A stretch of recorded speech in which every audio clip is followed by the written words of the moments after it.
Alright, hello everybody and welcome back. So, today we got our tier list.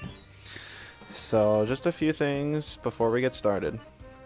So, first of all, this is for 1.8, not for any like mid-season balance patches. After 1.8, it is not for 1.7 or old.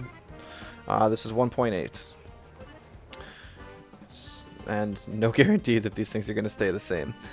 Second of all, if any of you are just stopping in and have not played Temtem in a while, this is like literally the best patch Temtem has ever had, especially for PvE Luma hunting. So if you haven't seen it, I would recommend at least looking through the patch notes and see if anything catches your eye. Big changes have happened to Volgon, basically got a complete rework. Stuff like Chroman is now actually viable. And even things like Piranha got a signature move. It's a very good patch, and I've been enjoying it a ton, but I cannot say that the player numbers have been all that great. But that's just a couple disclaimers to get started. So I'm going to go through and place each one of the fully evolved tems and just kind of give my generic, like, why I think they belong in such tier and so on. So in general, A tier they're pretty strong, probably should use a nerf. B plus, it generally means they're on the stronger side of things, but they're relatively balanced. B essentially means balanced, but there's just kind of like three layers of like perfectly balanced and normal B. B plus is just like, yeah, it could probably use a little nerf, but it would be fine if it wasn't touched at all. B minus is a little buff, but also it doesn't need to be touched. And then C is probably something that should be buffed. I don't have a D this time because I don't think anything is going to go in the D tier, genuinely. But we'll see. Maybe I'll find something after having looked through everything. So, yeah, I am streaming this as well, even though it will be posted to YouTube afterwards. So, hello Tom, good to see you. I'm just going to jump right in because these videos are already like 2 hours long, and I do want to play a few matches afterwards, so we'll see how it goes. So Mimit didn't see any changes this patch, but it is always just a solid flexible tem. Don't think it needs any changes right now. I'm actually just going to put it in B tier. I guess the other thing to touch on is that we're in the meta so far could definitely change with time, but in the first week it appears to be either a very fast, like max speed, or at least high speed investment and high damage, or very slow, almost stall levels, and you know, like actual stall. So there's kind of like a large gap. Mid-range is probably at the worst it's ever been. Now some might argue that, but I think it's pretty general of just like, yeah, mid-range is kind of rough. Full aggro and full stall are pretty solid. So Mimit's really nice at complementing like some of those fast stall or fast teams, just like Double Nature Koish, and I can't the aggressive like Hellfire teams. Even the double Chroman is now a thing, but I don't think it's too strong. I don't think there's anything you could even change about Mimit right now. It's had a lot of the self synergies removed from the game. I'd say the worst one right now is probably double Nagais, because you can get hallucination with itself, but at the same time the Nagais Mimit isn't going to have Schween's Horn, so it's not that great. Alright, so next is Zalbian. Zalbian honestly feels a little underwhelming right now. I don't think it needs changes, I just don't think it's the best meta for it, because it does have that middling speed tier. And because everything else is mainly going to outspeed it, it's just at a bit of a disadvantage there. It still kind of fits on some fast physical aggro teams with double Zalbian, just like with the Mimit, and sometimes even just having a physical attacker on Digi aggro and stuff. But I don't think Zalbian's doing that well this meta. I'm going to skip the Chromians, they'll kind of go through a few of them at the end. But I'm going to leave them for now. So Mogu. Mogu I also don't think is performing super well. I don't think Digi's a great typing to have right now. It is kind of a mental meta. So maybe having, you know, I'll put it in B tier because I think it's just a little unexplored. There's a lot of sleep going around with all the mental heavy meta. But at the same time, stuff like Volgon being super common and having a high enough special attack stat to probably do like 80% of a bulky Mogu's health with T-Strike kind of makes it unfortunate. But I do think there's some potential there, and I don't think it needs any changes. It's just kind of a meta thing.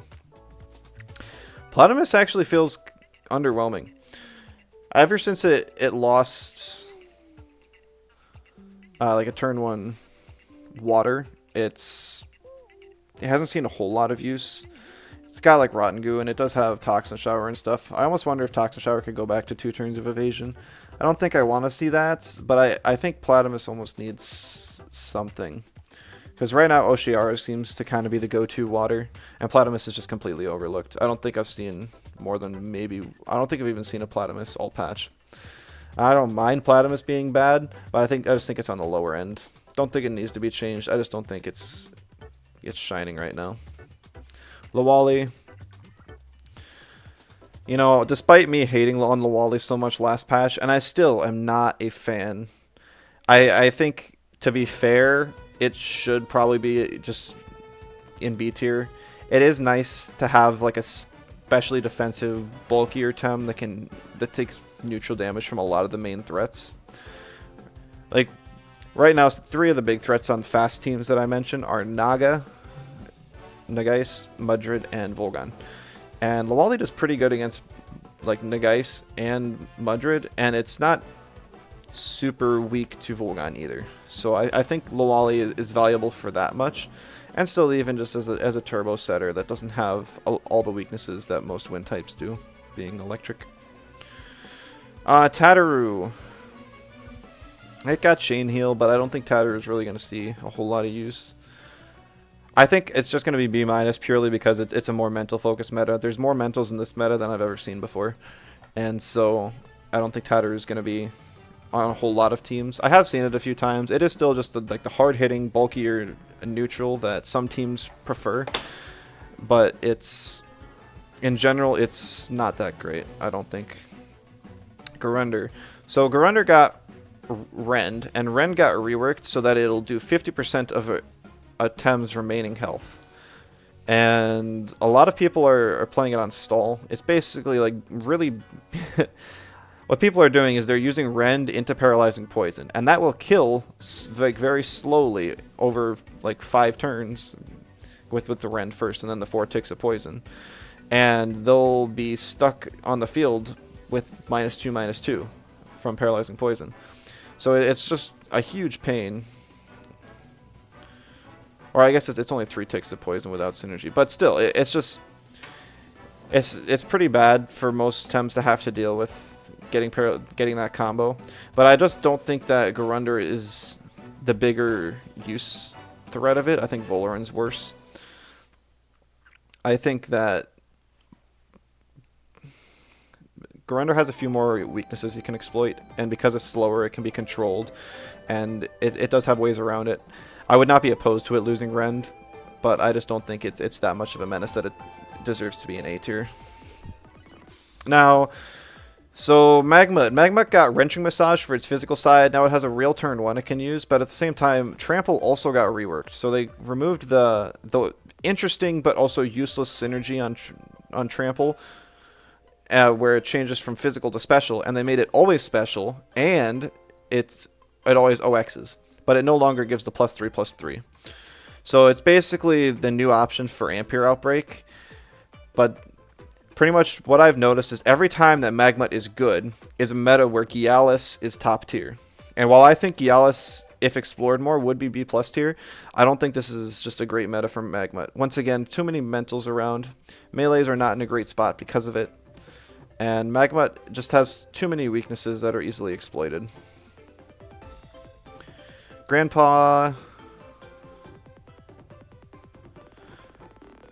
Oh, Grandpa almost seems like on the higher end of things. Just because I don't want to put it in B+. I am going to leave it in B because I do think that the 100% bird season damage is necessary on it. But at the same time, now it's only weak to electrics, but it is very weak to electrics. So it's kind of in an interesting spot. Monotype does have Hypno, Turbo, so it's a pain that way. Hurricane has seen a lot of use recently. I think the viability of Grandpa will kind of fluctuate with how good electrics are. And electrics are just... there's not that many great electrics. Gazuma's still okay. Volgon is like the main one you have to worry about. And maybe there's some more I'm forgetting and not seeing immediately. But I think that Grandpa's okay. I don't think it needs to be higher than that. Amphitheater. I think Amphitheater is also good. Once it got plague back and they took away T-Strike, I think that was the best thing that could have happened to it. It doesn't really need T-Strike. A lot of Amphitheaters, even mine when I was running Special Attack Invest with Settling, I still ran Tesla Prison because the utility's there. But in return, Amphitheater did get Resin Trap and Electric Storm, so it now has more offensive options if it wants to, which I think is really cool. And now it's one of the best natures and electrics, so you'll probably see it around quite a bit. But I think it's less so because it's super strong, and more so because it's very consistent and good at what it does. It is kind of held back by its mediocre to low special attack stat, and I think that's why I'm not going to put it any higher. But that's not to say it's not viable. I think Amphitheater is a good tem. I just don't think it's like it needs any changes like this. Now Mudrid. Now this is probably a hot take, but I'm gonna put Mudrid in B+. It would be just fine in B tier, but with Dispersion lowering special defense, it now can punish swaps much better. And also, Crystal Deluge is back to 1 hold, even though it's only 1 turn of sleep. Also, it just pairs so well with all the mentals in this meta. It's valuable that way. I think Mudrid is going to be like one of the staples on fast teams. Maybe not. But I think the potential's there, and I've been using it a lot, and it feels like such a great and valuable tem. It took a long time to get here to put Mudrid like even out of C, but the fact that it's in B+ now, I think it's finally achieved it. You could argue it's in B. It's certainly not like a, oh, it's definitely so good, but I'm going to put it in B+. It's my tier list. Tyfu. Now, Tyfu, I've been playing a lot this patch. It's honestly my favorite tem to play. And it's not even because it got any changes, because it got absolutely no changes. But it's Mono Nature is the most valuable typing in the game right now. And Tyfu being able to have other coverage options to punish swap-ins with Dust Vortex and Hypoxia, as well as solid bulk and healing with Leech, and even spread damage with Allergic Spread. It's just a very large threat that I don't think a lot of people respect. I haven't found the perfect spread on it yet, but I think Tyfu is at least B tier. Nothing's super strong about it, and I think in a different meta it could definitely fall. But I think right now that Tyfu is actually B tier for the first time in who knows how long. And if Mudrid and Tyfu don't get you excited for this patch, then I don't know what could. So, Whiplump. Straw Shield is back in its old form, and Whiplump is able to use it. Well, I've actually had it. It's been bugged a couple times for me, and I don't know why. Maybe it was just a 2-wire thing, though, because that's when I was having issues with. But Whiplump is at least like another viable water wind type. I don't think the water cannon like Acronox water cannon Venom Spread combo is as valuable as it was last patch, especially with still a large amount of toxics around. But I do think that because Straw Shield's back, Whiplump's in just a fine place. I don't think it's overtuned, but I do think Straw Shield should probably get nerfed at least back down to 50%. But maybe that's just me. Yo, CG, subpar, good to see you both. Hope you're doing well.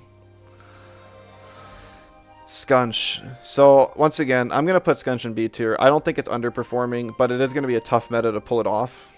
I think Raiken got buffed since Scunch has always been one of Raiken's best partners, being able to outspeed Raiken with Quetzal so you can P-Jab into Quetzal. I think Raiken's still a little bit unexplored for this patch. I've seen a few of them and I tried it myself, but Scunch is going to struggle just because of the mentals around and it being 4 times weak to them. But that doesn't mean it can't still get value with Exhaust with Savage and defense drops with P-Jab and outspeed them with Ninja. So I think it's fine. Doesn't need any changes. Mooflank. I think Mooflank is going to be B tier. Now, Mooflank is still just as consistent as it's always been. And normally I put it in like B+ tier because it's just, It's like going to be your best go-to faster neutral. So you don't have that kind of damage, like bad typing that your opponent's gonna exploit. It's only got the one mental weakness, but because there's so many mentals around, I'm gonna have to drop it a tier for this patch. But that doesn't mean it's any less useful. It's still a good tem. It's just the meta is not in favor of it. Rolder. This is an interesting one that I don't think I can give a solid opinion on. So Rolder, the Tardy Rush got reworked, and if anyone knows my long streak of playing Rolder like 2 patches ago, I was always using Tardy Rush, always a Tardy Rush believer, not a thick skin fan. But now it got reworked, so now instead of gaining a large burst of speed and a little bit of damage, it's a large boost in damage and not much in speed. So I think Roller has a lot of potential in like mid-range teams where you can buff speed. Like if you put a Roller on a turbo team now, it sounds really weird, but if you do that, I think you would actually see more success. So maybe with some forms of speed control, Roller can be fine, and I don't think it needs any changes. I just think that it's gonna be, I don't know. The thing is, Scunch and Mooflink can still perform really well in this meta, but I think that Rolder's going to struggle, and it has struggled.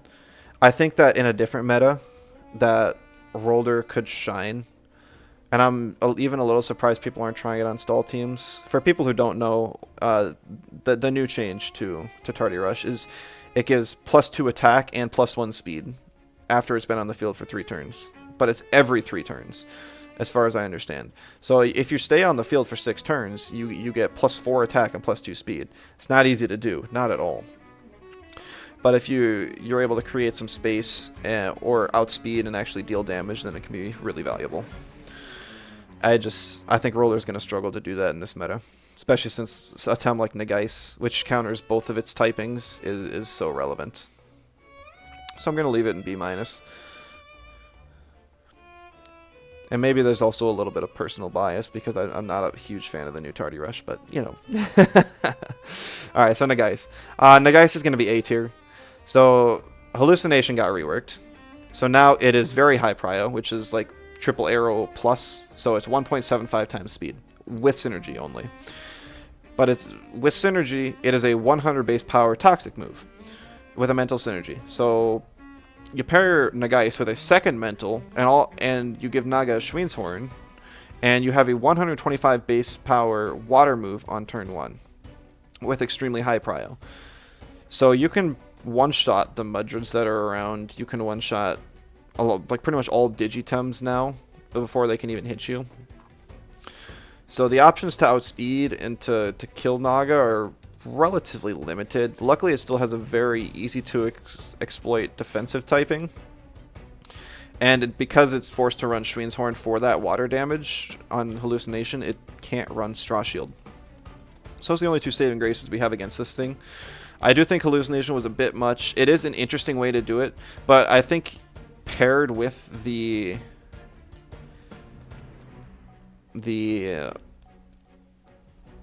buff to Hallucination, as well as Nagais getting it, I think it's a bit too strong. But at the same time, because it has that prio, you're forced to run Water Custodian on the Nagais instead of running Decidora like you normally would. So I'm not sure what the right solution is to Naga, but I do think that it's pretty clearly terrorizing. And I'm surprised that I actually don't see it more often. I feel like people are just trying out the fun stuff before they go to generic meta. It's also nice because it counters Oshiara by gaining that +2 with Water Custodian. Just another like small relevant thing. Yo, Millie, good to see you. Nidrasil. Nidrasil's not any weaker than it's been before. I still hate the thing. I'm going to put it in A tier. If you're running a stall team, you're going to have Nidrasil on it. Pretty much cut and dry. It's like the best tem for its job. Hasn't got any changes. It's just what it is.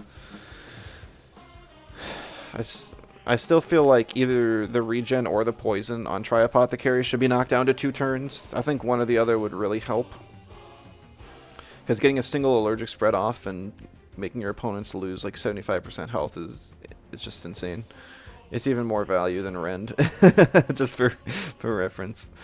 But I feel like I've talked about Nidrasil to death, and it's still the same problem it's been for the last however many patches.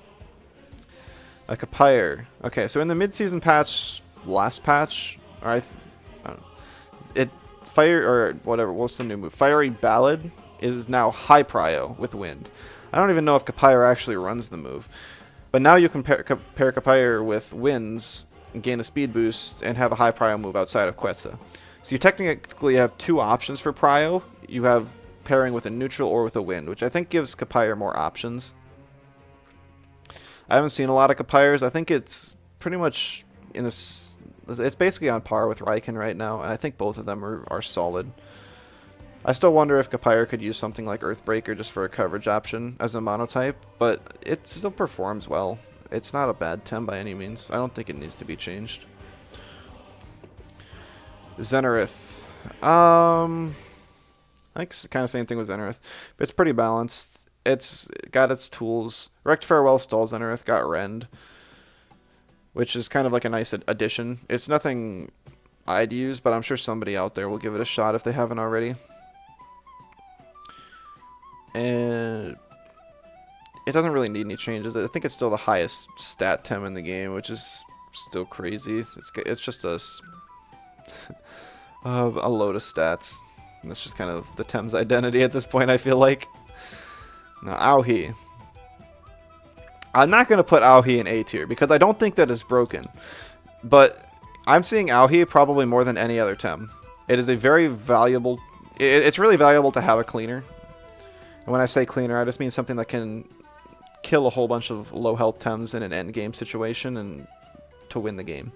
And Auhi is the best Tem in the game to do that, and it seems to be a very valuable thing in this meta. Also, being able to not be put to sleep, and probably one of the safest mentals to help apply synergy to the faster teams is really nice. Because something like Ventil, which is another fast mental, doesn't have a sleep option. So you're more vulnerable by not being able to put your opponents to sleep. And then burn support as well if you do need to take a hit in between sleeps and stuff. It also has, like, Drink's Whisper got reworked, so now you can use it turn 1, but it's only 1 turn of sleep, and it goes on hold afterwards like Bamboozle. Very interesting. Not a huge fan of it. I love Auhi. I'm still running it. So is everyone else. I think it's just seeing a lot of useless meta for kind of those reasons I just said. Baboa's fine. Nature's still, like I was just saying, a valuable type, but there are enough toxics around that it can't completely roam free. I think we are seeing some aggressive Nature Koish water cutting combos, so it's not like those are completely gone, and they are pretty solid against the Mudrid, Naga, Volgon cores, but they do lose against the stall like Garunder, Volarend, Knox cores, so it's kind of a trade-off. It's not something I would do, but I don't think it's bad. Obi. Normally I think I put Obi in B+ tier. I'm not going to put it that high here. I think it's interesting because a lot of the job that Obi did is relatively similar to new Digichromion. Or Digichromion Obi are relatively similar now. Because Rainbow Guard is basically just Bush, just without the high prio. So... I don't know. It's nice to have speed control with the Obi, but I think there's better Tems to do that in this meta. It's not bad by any means. Don't think it needs any changes. Did get Chain Heal if anyone wants to try some sort of like bulky stall Obi, but I just don't even think that's going to be seeing a whole lot of use. Started a new game of Temtem last night. You never end up making much progress in it. Well, it's a good patch to do that. You might even find a Luma during your campaign. It's a lot more easier to do that now on accident. Saku. Alright, I'm going to put Saku in B-. I'd even almost argue it's C. I don't think I've seen a Saku all patch. It's... Ever since I lost Boomerang, it seems like it's struggled. Because running Debris Typhoon just is not enough wind damage. And being forced to run Petal Dagger as your turn 1 instead is also kind of not great. Because running 75 BP as your turn 1 option is not great. And you can't expect to have synergy on Debris Typhoon, and even then you don't have Prio. I don't think Saku is impossible to play. It still could be an option for slow teams, but the fact that it loses to Toxics just because it can't output enough easy to apply wind damage, I think is rough. Because your wind damage is basically, with Debris Typhoon, you're forced to bring other winds. And if you do that, then why do you even need Saku? Just have a second other wind.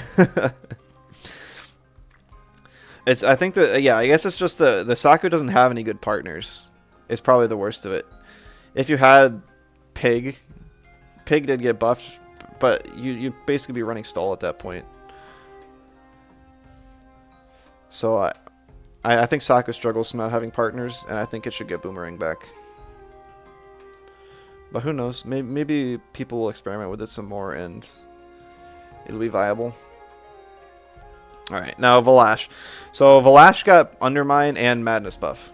Or Madness buff got buffed, and it gained Undermine. So why am I putting this in A tier?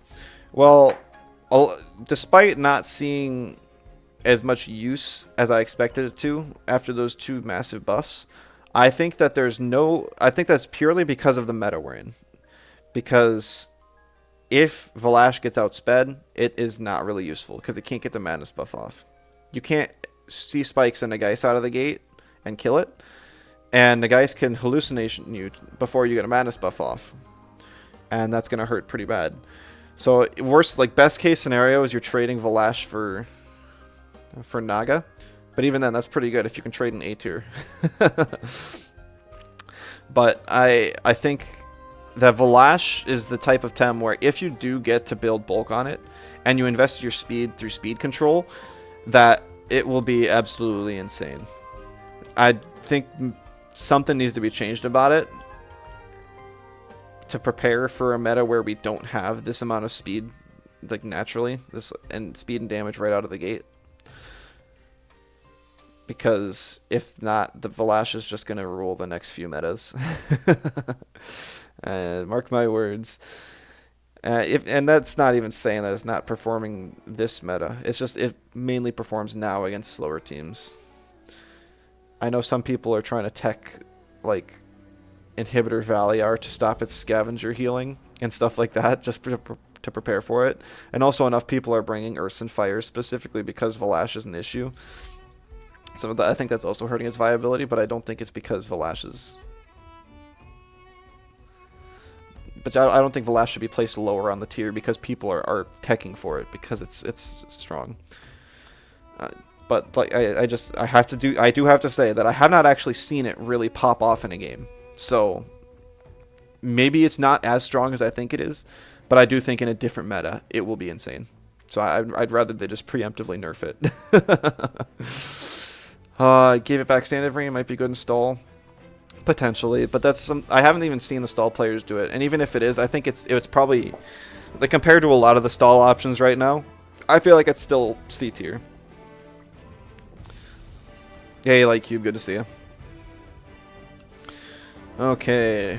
Owlhe got uppercut for some reason. I feel like you're still going to run Heli Kick. I think it's just going to be a rough meta for melees, especially ones with low special defense. Also, like the Digibuffs. Owlhe's just at that speed tier right below, like, max speed Nagais. And it's even below Volgon. Owlhe's speed tier is really painful. I don't think it can really shine. I don't think it needs any changes. It's just not going to be a great time in this meta. It's still, like, your hardest hitting melee, though, so if you do want a hard hitting melee like that, you could try it out. Barnshe's going to kind of be the same way. It did get Phantom Whiplash. I do think there's some potential for it, but I don't think this is going to be the meta for it. It did feel really nice when I tried it, especially with the... What's the one item? The one that increases your damage based on how many holds a move has. You just throw Gamma Burst, Phantom Whiplash, Tornado on it, and some turn 1. And if you can get this thing on the board safely, it's pretty strong. also it does have high natural special defense. Power bank, thank you. So you can swap it in to eat stuff like a Plague from Volfi, and even like a... I think it can probably take 2 hallucinations from Nagais. Just with mainly its natural bulk, maybe minimal invest. So it's worth considering that way. And if you wanted to, you could... It can actually equip the Straw Shield to survive stuff like Volgon. But once again, it does get outsped, and some Volgons are running DC Beam, so it won't help you much there. But it's that. Galis I think is underexplored this patch. I think it's something that can outspeed and counter the Mudrid Naga Volgon core. And it also can kind of open up the Sharp Stab spot because Glassblade now has synergy to get Prio. So I think that there's potential for Galis. I don't think it's A tier by any means, but I think that it's on the stronger end of options this patch. I think once people explore it a bit more. But at the same time, it doesn't have any offensive scaling, so it's not great into the slower stall teams. But being able to hit those stall teams' physical side seems to be more valuable because most of them are preparing to be hit by special attacks. Yeah, at least that's how it seems. And Galis has always been kind of on the stronger end of things. He's got Mix. Mix I don't think is crazy. I don't think it's to be ignored either. Mix is always just like, oh, does your opponent have enough spread moves on their team? If yes, then it's not going to do you a whole lot, and you gotta kind of just use it as a Sea Spiker to get some chip damage off and hopefully trade 1 for 1. If they don't, then it can be your carry, or it's just going to be banned instantly. It's still really nice on bulky teams or stall teams as an offensive carry, but it's literally just matchup dependent and team dependent. There's nothing crazy about it. Raiken, as much as I want to put it in B+ tier, I think it is going to be in B. When I tried it, I never really got to utilize the new tools it has with head charge and execution, because a lot of the damage, there's a lot of turn 1 damage, and so it can't ramp up and get those holds off as easily. It doesn't have the highest immediate damage. It performs much better as a scaling tem because it can scale with Prideful as it gets kills, and that's also where it kind of underperforms against stall because it can't get those kills to get that offensive boost. But I think there is still some potential for it. You just swap it in, get a rush off, and get that boost on a low health tem, and you can set up to sweep afterwards. Ignoring Raise again. I always ignore the mid evolutions. I could have put Orphil, Platox, and even Bun Bun. Oh, I remember getting to run Bun Bun. That was fun. But I'm not going to. Now Piranhient. Or it's Pookie. No, I'm not going to again. Piranhient got a signature move. And it's at least B tier. I'm going to put it in B+ tier because the move is actually insane. Only 2 hold, does moderate damage, like 75 BP is pretty nice.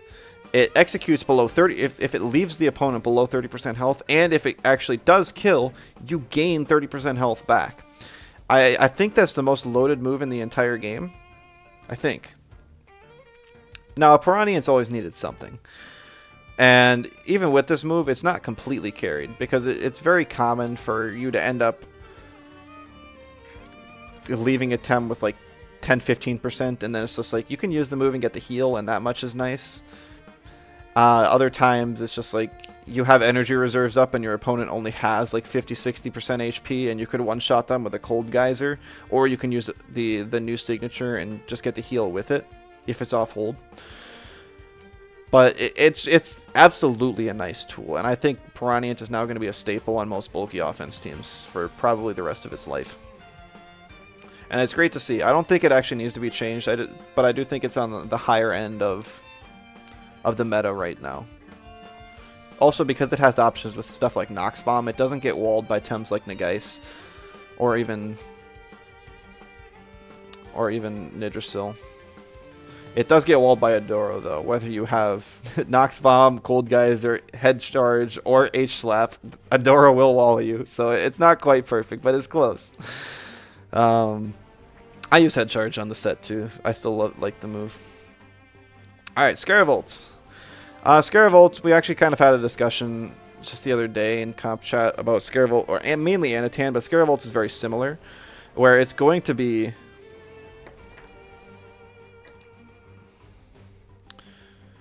Scaravolt is going to be similar to Mix in that you will have good matchups and you will have bad matchups.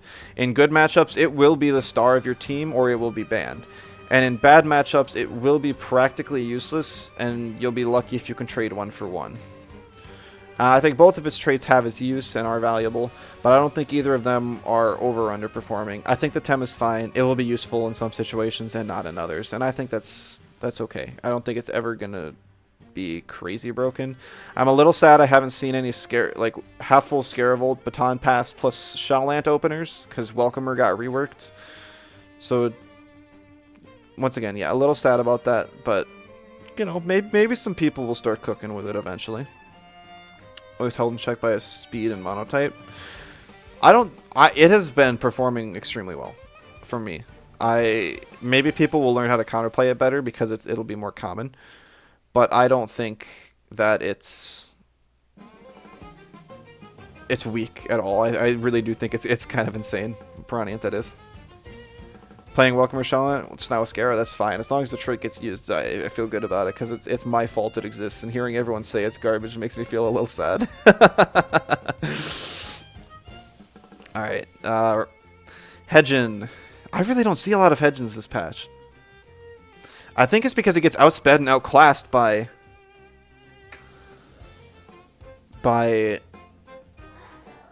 Nagais.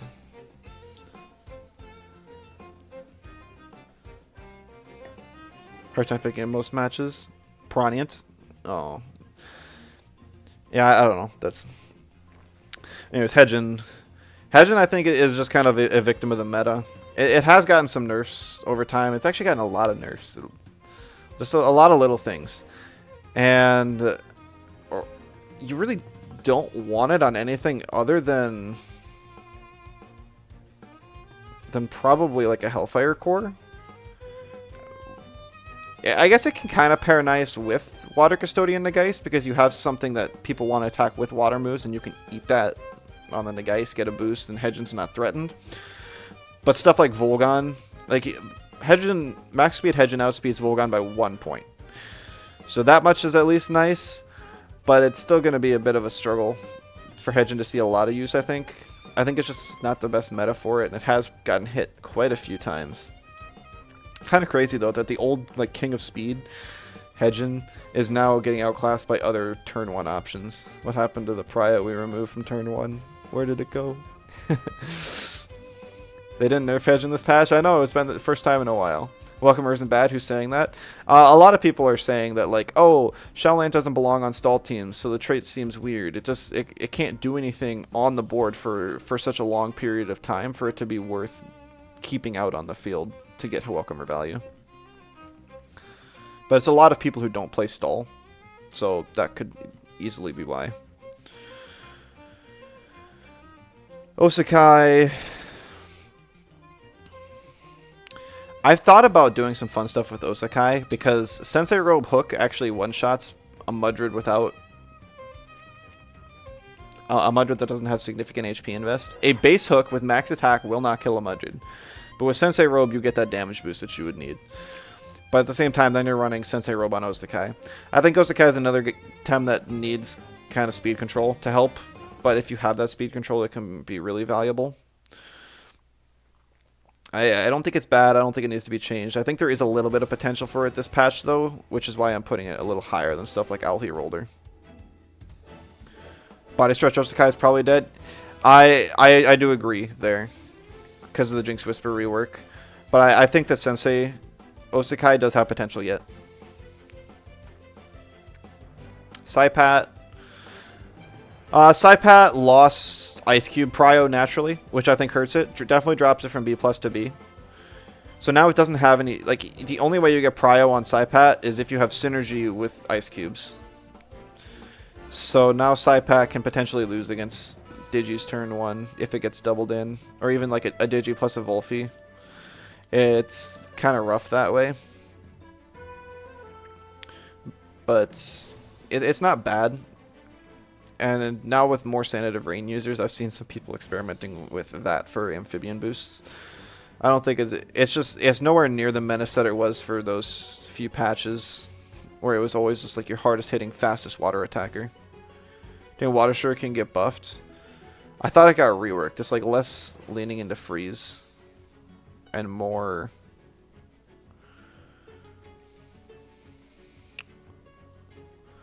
Fine, I'll look it up. It's gonna like mix everything.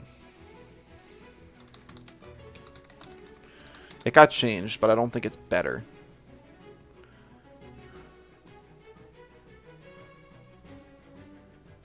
Oh, come on. It's not even updated on the wiki.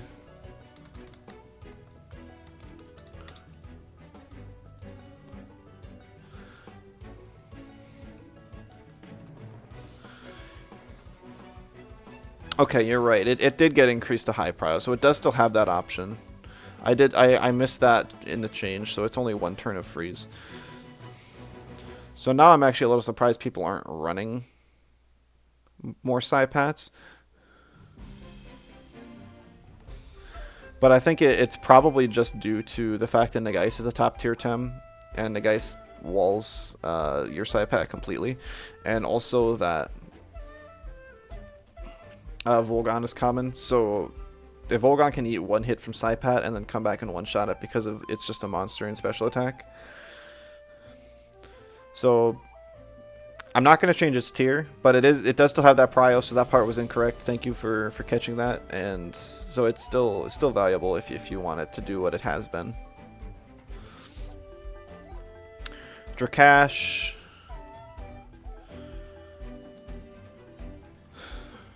Do I want Drakash in B+?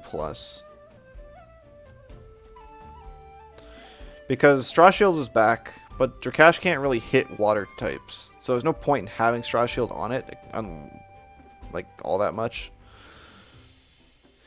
It's also kind of in the same spot as Hedgen, where it'll beat the... It'll be on the Hellfire cores. New Heat Discharge still exists, same as Has Trap. So it is still menacing with that combo. But if you don't need that combo specifically, it's not going to be doing a whole lot for you. I think Aohi is the better, like, Fiery Soul user right now, just because having more mentals around. But maybe there's some actual use for Sentinel Drakash that people haven't been experimenting with. Hard to say, but I'm just going to leave it in B tier this time. Just having Sentinel trait right now makes any Tem automatically good. Yeah, that's why I left Mogu in B, and that's why I'm going to have Drakash in at least B. But also, like, the only reason Drakash even became useful is because Heat Discharge was kind of overtuned. So all of a sudden you have to lose. Oh, I forgot Aohi gets Sentinel. That must have been the last patch, right? I get so confused with how many of the changes from my patch list or patch notes actually made it into the game.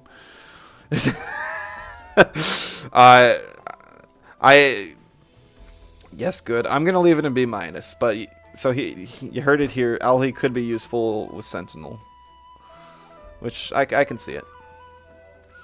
Tort I'm putting in B+. Tort got hallucination as well, so now offensive efficient Tort is back because it was kind of dead after it lost Rotten Goo, and Tort already wants to be next to Mentals because of Deluge, so now you got double synergy with Mentals. It's still got insane bulky stats. It's got efficient for stamina efficiency. I don't think it quite sneaks into A tier. Maybe it does though. I haven't seen that many Torts though. I think the problem with Tort is its speed tier. That makes me not able to quite push it up to A tier, but it's definitely borderline. Tort would be like an A- Tem if it existed.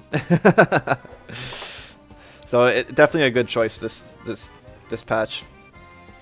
It does really rely on those mental synergies though. It does have Toxic Gas to hit without them. And you even have Tort's Garden to deal with it with stall teams. but kind of up to what you make of it. Inky. I was so happy with the Glassblade rework that I could run physical Inky more, but it didn't actually affect it at all. I'm going to leave Inky in B tier. I think both Inky sets are viable, but not crazy. As soon as the special set lost DC Beam, it's been a little more on the underwhelming side, but not unusable by any means. And the physical side, losing Glassblade does hurt just a little bit, but the physical side's never been up to par with the special side anyways. Still a big damage nuker, and being able to run Taser on like physical Inky is pretty nice.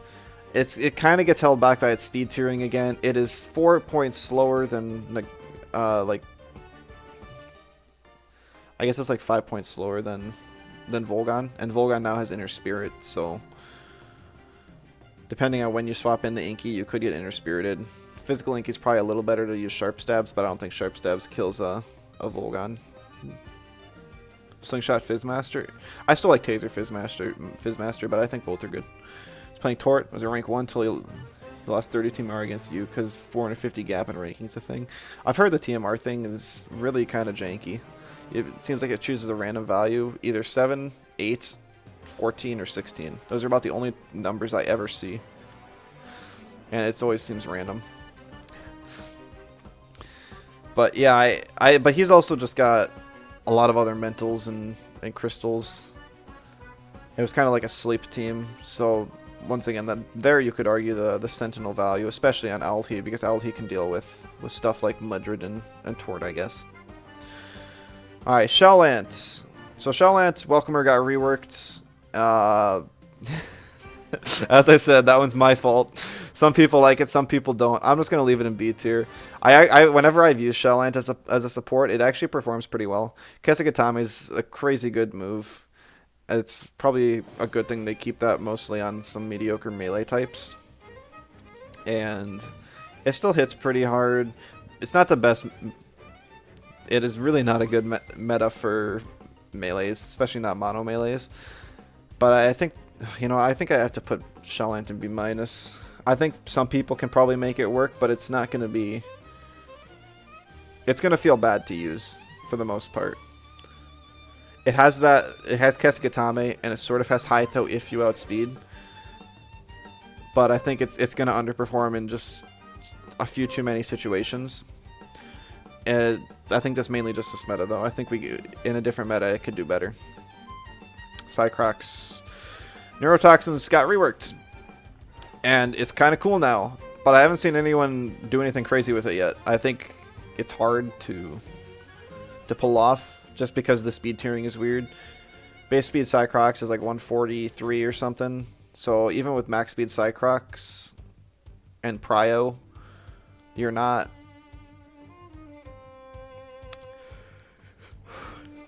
able to outspeed as much as you'd like to. I think the best pairing would be like Acronox, but then your opponent has to be weak or not resist Toxic. Because if it does resist Toxic, it's going to feel bad. I think there's some potential for Cycrox in a different meta. Once again, I think I'm saying that a lot.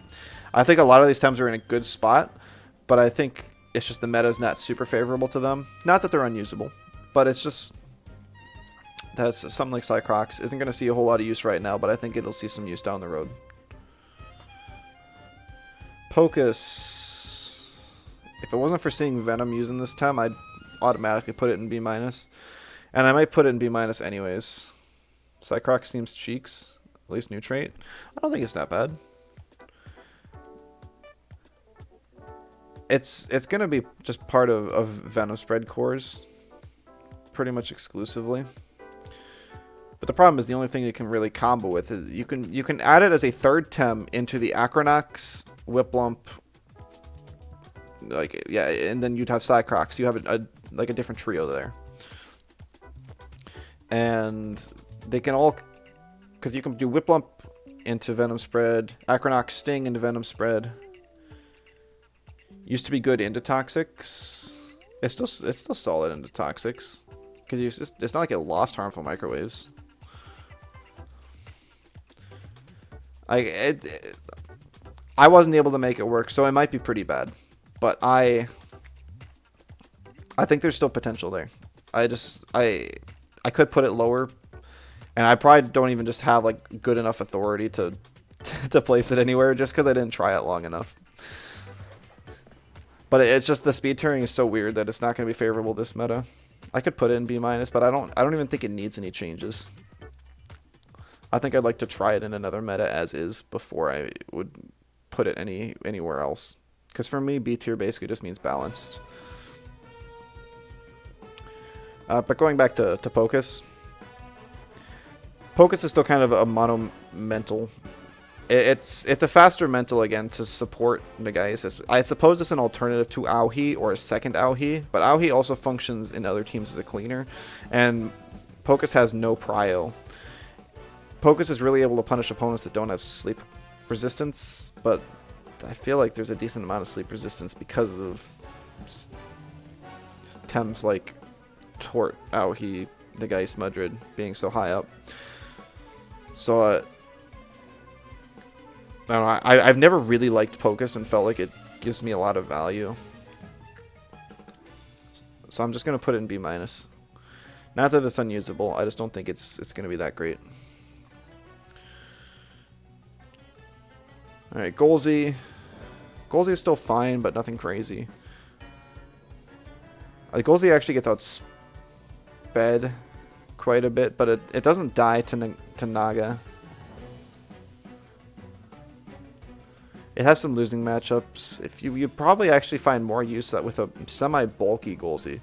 Being able to eat a Soil Steam and, I guess, I don't know, whatever crystal move from Tortonite, Sea Spikes or Deluge, and probably you would run Voltaic Charge. I think that kind of Golzi build would be alright, but it's certainly nothing crazy. Mushuk I think is in the worst place it's been in a while, but even that's just B tier. I've heard Tireless isn't working right now, or at least the reduction damage from OX is not actually taken off, so you're still taking the full OX damage, which kind of hurts it. And just because kind of like mid-range teams are getting outclassed right now is why I'd put it in B tier, and also a lot of mentals around. I don't think Mushuk really needs to be touched. Maybe it could be nerfed, but I think that's just my bias kicking in. So I'm just going to leave it in B tier. It's definitely not like a meta-dominant Tem right now. Mastion. I've only seen a few of these. There's enough Toxics around that it doesn't do a whole heck of a lot. And Electrics are also common to take out stuff like Naga and deal with Vola. But it's not like Mastion. I'm going to put it in B tier because I just remembered that Laundry without synergy now has Prio. So now you actually have good Prio water on Mastion. Even if it's 2 hold, it's still nice to have more options on Pyro Mastion. Because that was always my preferred set. So you probably run like Lava Wave, Aqua, Stone, Meteorite, and Laundry. I think that set would be relatively solid. You'd probably just have to build it very slow and bulky. You could even run Rage on it and just use it to counter Stall, and I think that would be fine. But Mastion is definitely a Tem that like prefers being on mid-range with speed control. Ukama feels underwhelming this patch. Anytime you'd want to use Ukama, you're probably just going to use Whiplump instead. Whiplump isn't weak to electric though, because of Straw Shield. And Ukama is. I think that's the only reason why I'd put it in B-. It's just worse Whiplump right now. It does have Turbo. It did get Turbo back, but that was last patch. And I think it's hard to justify a mono water right now. That's not Oshiara. Yeah, Ukama's just worse Oshiara, worse Whiplump right now. Any case where you'd want those. Ragnit's fine. Ragnit still got all those tools it was given over time. Decent stats, decent typing, good enough traits. Ukama has turbo. Yeah, I said it did, but I just don't think that really gives it the edge. I just don't think. I mean, it is like, along with Mudrid, or it's your fastest turbo user. So if you do want speed control, you're probably gonna run like max speed. I don't know, running max speed Ukama just to get turbo off feels really weird. It's like I just can't. Ragnith's fine. I think it struggles a little bit just due to some of the crystals and stuff in the meta, but at the same time it can punish mentals, and if you run camo on it, I think camo's still a relatively common item to avoid toxic ticks, burn ticks, and sleep. So you get to avoid sleep, and then you can punish stuff. Oh, and eating Tesla prisons. Get the stat reset on swap in, so yeah, Ragnith's cool. Now Monkey. So I haven't tried Monkey yet, but I've heard that it's pretty good. I think it's gonna struggle once again because the mentals. It's tempting to put in B+. So what happened is that self-esteem got reworked. So now it's basically just Splitter that gives +1 speed instead of Invigorized. So it is pretty good at countering some of those fast teams. So you can beat stuff like Mudrid and Volgon with it, but you're going to struggle against Nagais. Also, you can't use stuff like Wreck against Volarend. You can use it against Garender, though. Hit the physical side of Knox. It's really tough. Now it wants to eat Plagues, true. I really don't know with this one. I haven't played it. I don't play Size much often. I think I'm going to leave it in B+, because I do think its trait is pretty strong. And I think... Hey, Reactive Eye also sort of gets buffed by it, because people can't push off the neutralized anymore either. So you probably just build a bulkier Size Munch that can scale with a couple speed buffs. That would be my guess. Zyzer.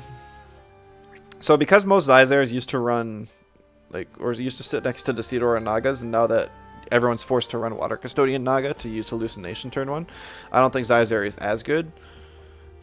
Probably doesn't need to be changed. It's going to be on the lower side of the meta. Also with stuff like Vola and Nid still on top, and even a new... Now Piranians, and I guess that's kind of the only other new threat to it.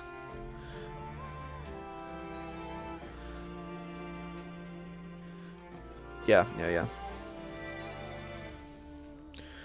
Gorong. What did Gorong got something this patch? I should have just left the patch notes up. I don't think it was really meaningful though. Gorong is still pretty tanky, and with Seismic, I think it's still kind of insane. Gonna put it in B+, or just in B. Once again, held back a little bit by mentals. I feel like there were more mentals. Yeah, I guess there's some coming up. So I don't think it's gonna be your main carry, and its typing does hurt it. But it does have the stats it needs to take hits. So if you are trying to go for something with a neutral winning matchup, kind of goes with Tatter that way, but Seismic kind of gives it the edge. Alright, so inner... What's the stupid trait called? The status move removal trait on negating trait on Sambi got buffed, so now it works on your ally. You can't buff your inner shield. Yes, thank you. I don't know why. Oh man, I guess I should have done my warm-up games first before I did this, so I could have more Temtem on the brain. All right, yeah. So inner shield got buffed, so now it protects your ally, but it also means that you can't use purgation on your ally. I don't think it's been declared if that's an actual bug or not yet. But if you're going for a utility Sandbee and want to avoid stuff I don't know, reset, paralyzing poison, Rend isn't a status anymore, right? It counts as a special attack, so it doesn't block that. It definitely has its use right now, but and it is a nice typing, but once again, kind of a weird speed tier. I think, and it also got head charge, which is pretty cool. If you run a faster one, you can get some synergy head charges and put some crystals and earths to sleep, which could be super valuable. I think if people were still running Decidor and a Geist too, it would be valuable to put next to it. Because you can head charge an earth or crystal and put them to sleep at high prio. Because it's naturally low prio. So I think in a different meta we'd see that kind of combo. But with how it is right now, it's just going to be B tier. I think it's fine. It's good utility, good bulk, but it's not anything crazy. You can use beef up on Sambi. You should be able to do that on your ally. That's what I was thinking. But I don't think it's working that way. And I still don't think it's been declared if it's... I haven't been watching the bug threads super closely, but it's just something to keep in mind that I don't know if it's going to say that way or not. Good as gold too? Yeah, pretty much. For anyone familiar with Pokemon competitive, Goldengo, good as gold, basically. Momo. I've tried Momo. Momo got a shelter buff. I'm surprised I haven't seen these stall Momos. Because between the refresh buff last patch and shelter buff this patch, I feel like it would be higher tier, but I think I can just put it in B tier. I feel like a lot of these tabs are just like, oh, this is held back by mentals, oh, it's held back by mentals, and I think that's really what it is. Maybe this is why mentals sucked for so long, is because there's so many tems that just rely on mentals not being good, that as soon as they are good, it's just like, oh, how many of these tems are going to be held back by that? And it's a lot. But it's not even just the mentals. We're in a meta where a lot of tems have high special defense, and stuff like madness buffers are, like, namely Vash and Knox are seeing a lot of use. So having another special attacker is kind of rough because it can't easily break through that. And Momo doesn't have any great utility to go along with it. It's still super hard hitting and can punish slow teams, so I'm not going to put it anything below B tier. But it's not seeing as much use this patch as I've seen in other patches. And you can't even, like, whoa. I just got one of these ads just turned on, and I hope you guys can't hear that.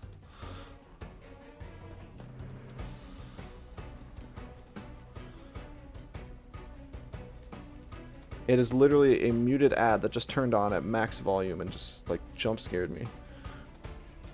I need an ad blocker so bad. I'm just... Oh, nah, I was not ready for that. Woke me up at least. Still, you think Stall Moment can be really good this patch just because people haven't tried it yet doesn't mean it's going to be bad. Right. Right, I don't think it's bad. But I do think, like I said, it's going to struggle a little bit just because of the mental focus of the patch, where it can't break through that very easily. But something to keep an eye on, for sure. That's something that could raise up later in this patch. But I'm going to leave it in B for now. Cowrin. Cowrin was one of my least favorite tems last patch, but I didn't even play the patch, and most people stopped running it very quickly. So, I still think the thing's B+ tier. It's basically a staple on any stall team. Just because it's one of the only earth types that can effectively buff, got good bulk, and, you know, Doom to counter other tems, Scavenger for healing, and Psychosis to be able... or Aurora to nerf special attacking teams. Karen isn't good. Why is every stall team running it then? I think it's like it is a staple on those types of teams. Stall players are also very narrow-minded in terms of team building. Maybe. You'll also appreciate a lot of the strongest teams in the meta being special attackers, or for the Momo because of Undermine. So you guys think Cowrin should be lower?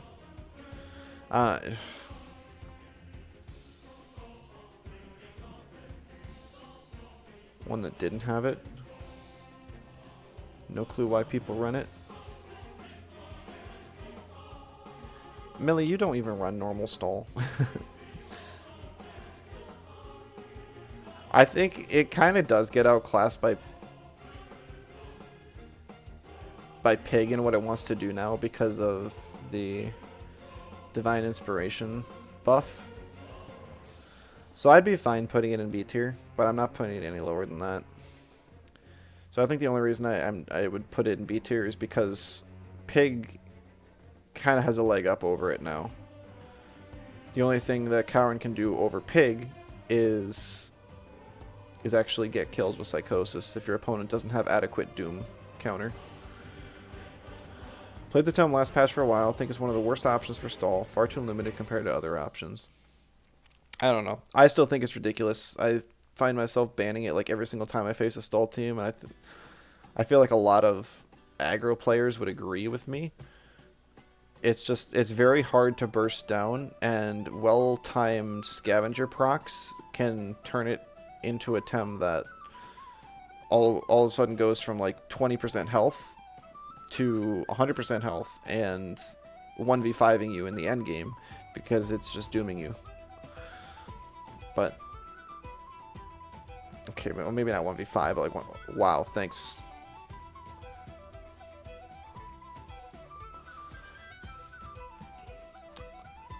Okay, but anyways, we'll move on. Cernif got head charge, which I think is cool. And I think it's got a great typing. And it also still has rend for the stall, or it has new rend for the stall players, but I don't see it, and I really don't know why. When I tried it, it felt like it either got banned or it just didn't get used. And I feel like this is the meta where it should thrive. So I don't even know what to say.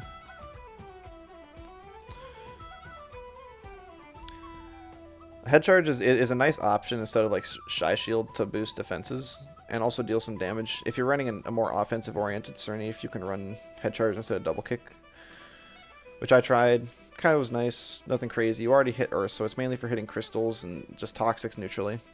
Lacks pressure. That's fair. It's very passive, kind of like Amphitheater. And I think its base damage is too low. Like, I feel like the meta really favors immediate turn 1 damage. And even with Water Cutting Lily and like max attack, the problem is the Cernif's base attack is like 50. Or it's 60. Yeah, I think it did get buffed. It did get a stamina buff as well, so its staying power is better. You don't always have to invest a stamina item on it. I think it's a little underexplored. I do. But I am going to leave it in B- for now. So at least not in C. I think that's an improvement. Alright, Knox. Finally, something interesting. We got an A tier again. So Knox is like the best tem right now to take advantage of Madness Muff. Despite my initial thoughts, I thought Valash would be, but no, it's definitely Knox. So Knox is... It's just got a great defensive typing and already fairly good defensive stats. And you can beat your opponents down with Toxic Tick. So even if you have like Mudrid, if you're not running Resistance and you're running Dispersion like me, you're going to take a quarter of your health from just the whatever it's called, the Acid Reflux. But it also has Hallucination, which is buffed. So now, once you get the Madness buff, you can make up for your low speed by having very high prio Hallucination by pairing it next to a Mental, which could be like a Kinu and just pass a Lifeful Sap off and heal you, while also giving you synergy to nuke people. And then it's also got natural healing with Trance, and then it's also got Horror now if it really wants to, so you can hit with neutral mental damage, and you don't have to run Narco Hit for that. So, whew, it's a menace. And I've seen so many... I even think I have decent counters, or I tried to have decent counters to some of these meta tems.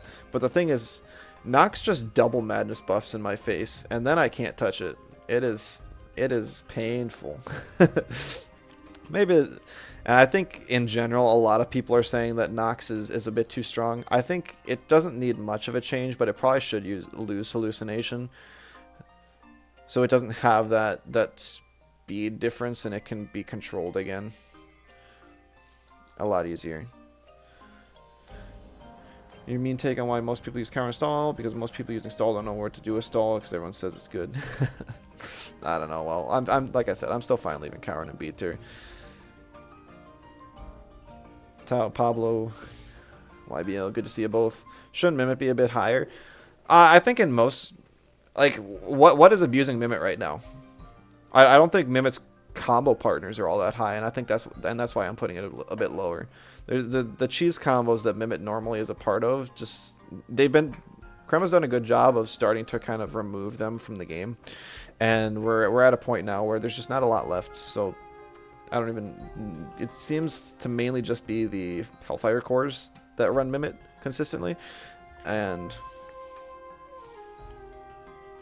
Whiplamp Momo count. Wait, so like you think that the Cowern should be higher? I thought you were also saying it should be lower. You think Psypat, Momo, and Whiplamp should be higher? I don't think.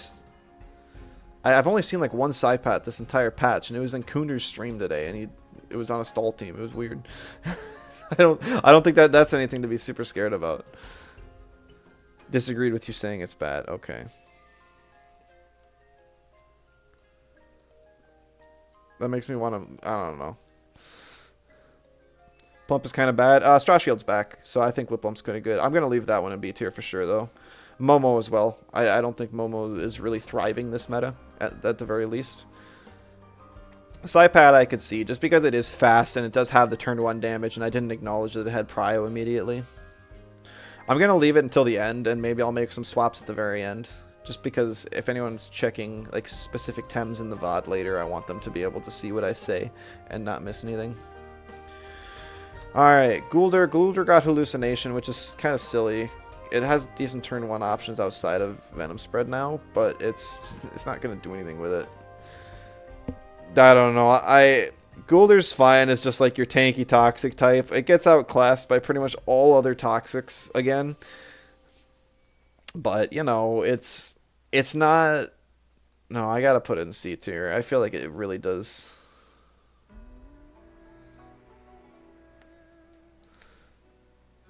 Does anyone have any arguments for why Guldur wouldn't be C tier? I can't think of any. I feel like it's pretty rough. He has Madness buff? Good point, good point. Alright, we'll put it in B-. I forgot that it actually gets that move. The thing is, you don't want Guldur to lose health. It has such a high health pool that when you lose % max health on your Guldur, you're hurting yourself more than you're helping.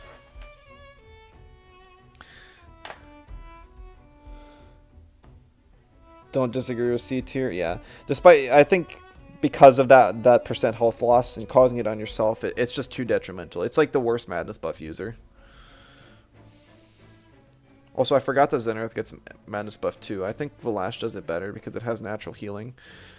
But I think Channeler Zenith might be better than I give it credit for too. Volarend, please delete this time from the game already. Okay, so for anyone who is not yet aware, Volarend right now, it seems like the most menacing combo is for people to build full bulk on it. Use Rend and Toxic Spores. Toxic Spores gives you the anaerobic boost and does 37.5% true damage on 9 stamina. And it will Rend does 50%. So you can Rend into Toxic Spores and get somebody down in range to just kill them with your base attack Feather Gatling Knox Bomb. I literally hate this Tem. I have for so many patches. I think it's like the only thing I hate more than Nidrasil. Its defensive typing is too good, so it should not be good offensively. But the fact is that it also it may have like low base attack, but now it doesn't even need its attack at all. So now it's just the wall it always wanted to be, with its free on tempo defense, special defense raises, which could be defense if it's Strange Vest, and it just ruins so many Tems. It just stops them from getting to do their entire game plan. I feel like the Tem is unhealthy by design, and even though it lost Tornado, I never even had that much of an issue with anaerobic. I'd rather it be like this glass cannon, like offensive Tem, like that can at least be exploited by its lowering special defense every single turn. But it should not have Rend. I think at the very least, anaerobic should just go down to +1. Or is it already +1? It's already +1. No, that's. I'm already thinking about past patches. I don't know. I just think I hate anaerobic as a trait. I don't even care that it has rand. I don't even care that it has toxic spores. It needs to like lose anaerobic entirely. Like anaerobic needs to not exist. It's just like Earthbound on Size Munch, where you got +1 defense for using an Earth move. Okay, your Earth moves are extremely limited, and they're on hold. You can't use them immediately, and you're not going to be clicking them real often. Head Charge is a move, only with synergy, and it's on a hold. So it's not easy to get that defense buff. Volarend, it already has that naturally high special defense stat, so it will just completely wall out one entire type of damage on top of its defensive typing. I don't care if it takes 4 or 5 turns to kill you. It doesn't even need to do that anymore because of rend and toxic spores. People say that Volarend doesn't need to be nerfed. I disagree wholeheartedly. Is this why Nature's Madness and Ruination are signature moves? Delete the time entirely. Yeah, Super Fang's very valuable. I still don't think Rend is very good. I think it's good on 2 Tems. I think it's good on Volarend, and I think it's good on Valar. Now, a lot of people say it's good on Gunder as well. I haven't seen it be valuable as much there, but I can see the potential, especially because Paralyzing Poison and Shelter can shut down your ability to do damage entirely. But I just don't think it isn't even close to on par with those other 2. It's good on Stallgrinder. Yeah, I know that's the argument. Would Vola be healthier if it didn't have toxic spores? It would be healthier because you would have to go back to investing attack so you can actually get kills in the end. And you would have to choose which move you want to lose because you cannot have Rend. Well, you could have Nox Bomb, Feathergat, Rend, and Beef Up then, but then you don't have Toxic Plume.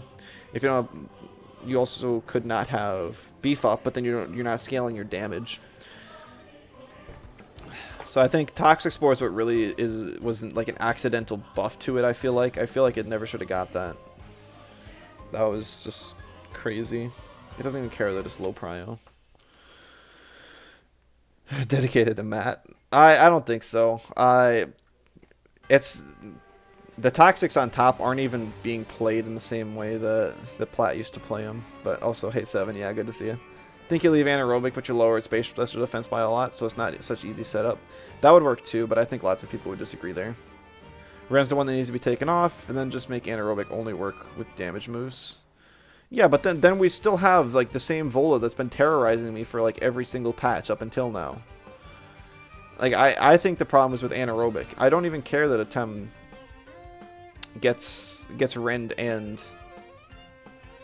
Like, what makes Rend strong is 2 things. Not dying and defensive scaling. Or, well, no, not dying and control. And Valar has control, and Valar has not dying because it has the defensive scaling. So I think that you would need to... Like, but what makes Volarend OP just in general is its defensive scaling. It's not even Rend and toxic spores. Like if Volarend didn't have its way to buff itself defensively, then who cares? It's gonna take enough damage just by being on the board for 2 turns to get Rend off hold.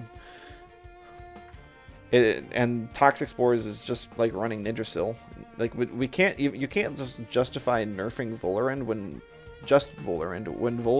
Yggdrasil is just as bad, if not worse. Take off Beef Up as well. That would work too. If you do both of those, then I would be fine with it. Then it becomes just a wall and not really like a damage threat ever. But when I'm intentionally playing around Volarend by countering it and walling it and like leaving it there for half the game, it should not be able to scale so that it can punish the Tems in the back that I'm avoiding being on the board with it at the same time.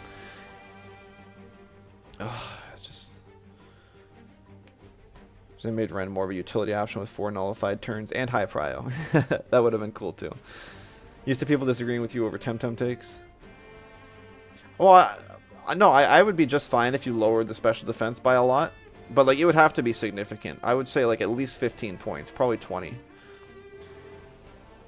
Because right now it's at like what, 90? It's over 90, which is like 3rd highest in the game, just behind like Adoro and Moments or something. No, and Anatan, I guess, but 60 max. Oh, then you'd be taking off like over 30. See that? I would agree with that. You'd have to give it some stats elsewhere. Maybe put it into speed, make it faster, help its aerobic stat more. But yeah, I could definitely agree with that. Vola only learned Peck and Teeth Bloom while we're at it. Nid's way healthier than Vola. So yeah, I agree.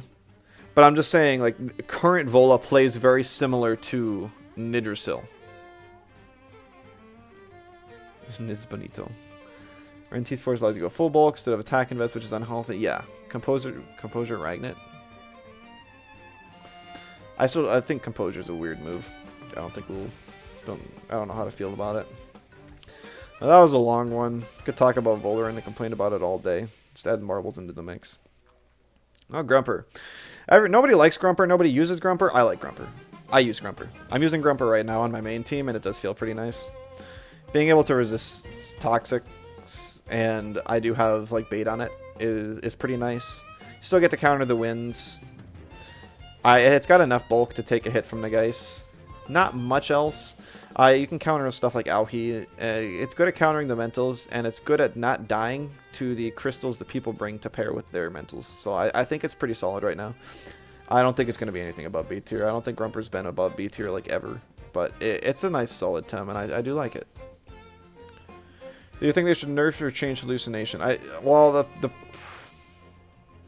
think Hallucination as a buff was too much. I think they need to lower the damage on it. And probably the prio. I think the prio should just be +3. And I think it should probably be like 30 damage if it's not synergy, and like 60, 70 some if it is synergy. I don't know. I'd have to think about it some more. But if you think about it, so look at Energy Manip. Energy Manip is synergy with 2 turns of Exhaust, and it does 60 BP. So Hallucination is 100 BP, 2 turns of Exhaust, 2 turns of Trap, and it's very high prio. So it has every edge over Emanip. It makes Emanip look like such a joke. Like Hallucination is completely overtuned right now. And I think it's fine because the move was practically dead before. But it's just over the edge right now. Grumper could be good, but the type feels awkward. I think the type is what makes it good. You just have to learn how to play around it a bit. I think it's not an easy Tem to play. You can't just splash it, but I think it's a good Tem. Absolute hard counter in your team at all times, so you're not even scared of the Tem. Yeah, that says something. I wish that like 4 people left in comp chat weren't like advocating for Vola to not be nerfed. Maybe 80 prio or 80 damage with 3 prios. Okay, yeah, something like that. But like the fact that Naga can outspeed Hedgen and stuff now, and even like you can outspeed a max Volgon DC beam, so you can't even use that to counter it. Gzuma. I cannot believe that this thing is still so like useful even after losing Tornado. But people still find a way. It is just the best speed control Tem in the game, and it does have way too many stats and amazing defensive typing that people will find a way. I hate the thing. Gzuma and Lawali were 2 of the reasons that I actually bothered buying Temtem in the first place. I love their designs, I just love bugs, and I thought it was really interesting that you could get them both like super early and they were still viable and stuff like that. So they both have soft spots in my heart. But I hate what Gzuma has turned into, where it's just a ball of stats with a good defensive typing. Like, sure, it doesn't have that great of HP and defense, but you just invest in those, and it's already got naturally good special attack, special defense, and you never know how much speed it has, how much special attack it has. The amount of times I get ruined by a Gzuma having max special attack and not expecting it because you really don't want to run that much special attack on it because it needs bulk. Oh, it's just like we're running into a lot of ones I can just rant about. But I think Gzuma is still a little overtuned. I think they should. I honestly wish we would just go back to the time where you could like 2-shot a Gzuma with any physical move, but it would still have Tornado and be a relatively offensive threat. Or it's even got good support options, so you could just leave that. Like, it doesn't need to lose Hurricane or anything. Go back to +2 fast charge or something. I'm sure Kip would be happy. I mean, I'm just ranting back and forth. Here's Oshiara. So, Oshiara seems to be the best water type in the game. Its speed paired with its scaling and its trait, spread damage, and even though it lost Water Blade, it still has prio with high pressure water. And now because people have Auhi and Volgan on their team pretty much always, you'll still have 2 synergies for it, like at all times. Who is saying Vola shouldn't be nerfed? Lulu. Lulu seems to be the main advocate. Earth Chromium got Earth type Tesla Prison. Will it live up to the hype? Isn't it also... Oh, no, it won't. Power Bank buff also helps Oshiara, but then you have to take away the stamina item. I don't know, like... I really hate facing Oshiara. It has just a little bit too much bulk. I don't know. It's just... I couldn't even pinpoint like the problem with Oshiara at this point. On neutral hits, it does like 40% spread with Tsunami. Maybe it's just because it's got too much special attack. That it's just the sheer amount of damage breaks through things. Because it seems like if you cannot kill an Oshiara turn 1, that it's too much.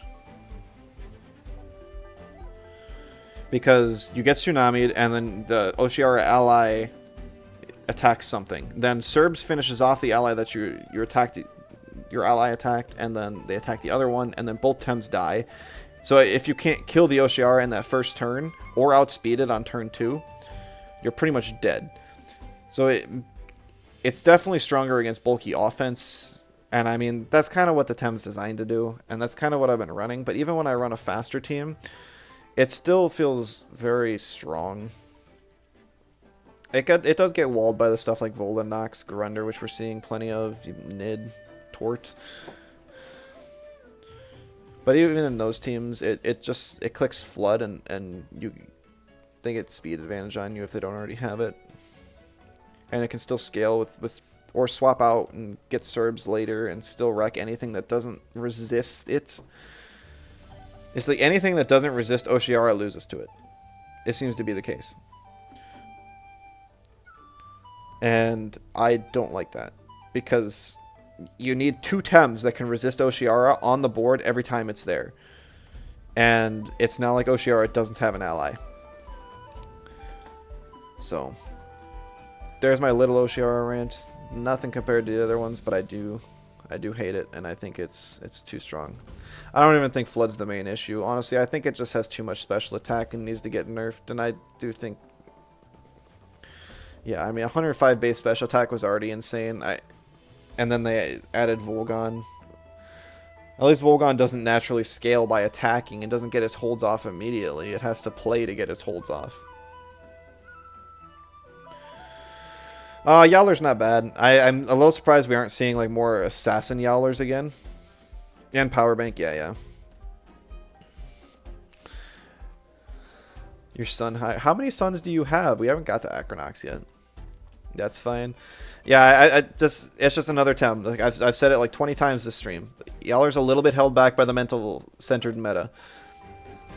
And also, like, it's even slower than the Madness buffers, and it's going to get controlled. It's really not favorable to it, but the Tem is far from weak. It's just... Yeah, I wouldn't change Yowler. It's actually kind of nice that it's finally down in B tier after how long. Y'all remember Akra and Tyfu are your sons? Gotcha. Tyfu. See, that one we can share. Tyfu's definitely my son this patch. Gario. So... Gario's fine. It's still locked into Gravel Bag. I wish we would get Clay Ball back. It's not bad. It's not great. It's just... About Knitter Tort.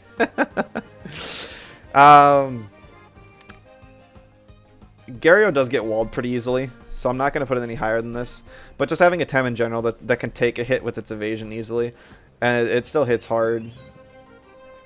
I find myself slotting it on a lot of teams. Gario counters a lot of team archetypes, and it just ruins stuff like like Aeter and Mudrid, and it can threaten stuff like Volgon right out of the bat, which is valuable. So it has its strengths, it has its weaknesses. I think it's healthy. Good spot.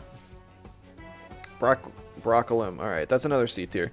So my opinion is Broccolum is the worst Tem in the game. Some people agree, some people don't. I think Broccolum needs Plague back. Plain and simple. Now, Broccolum it seems to perform fine in stall, but it's just like it's kind of the same thing as Saku. If you're really running stall, you're not gonna like Broccolum's not gonna be your first pick. There's a lot of other good options, and it doesn't thrive there. And Broccolum not having Plague completely kills its bulky offense potential.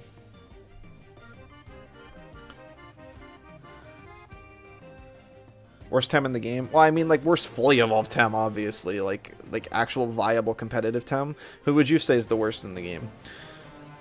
Only one that could even really compete with it's probably Gunder. Want to try before you give it a verdict? Spark Shield plus Revit's nice.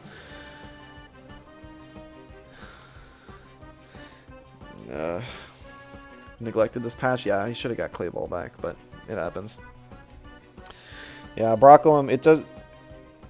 It's got an offensive typing that makes it really valuable, but the fact that it cannot immediately threaten the things it wants to makes it really unfortunate to use. One of the Koishas? Oh, come on. That's... besides Koishas and Chromions and non-fully evolved Tems.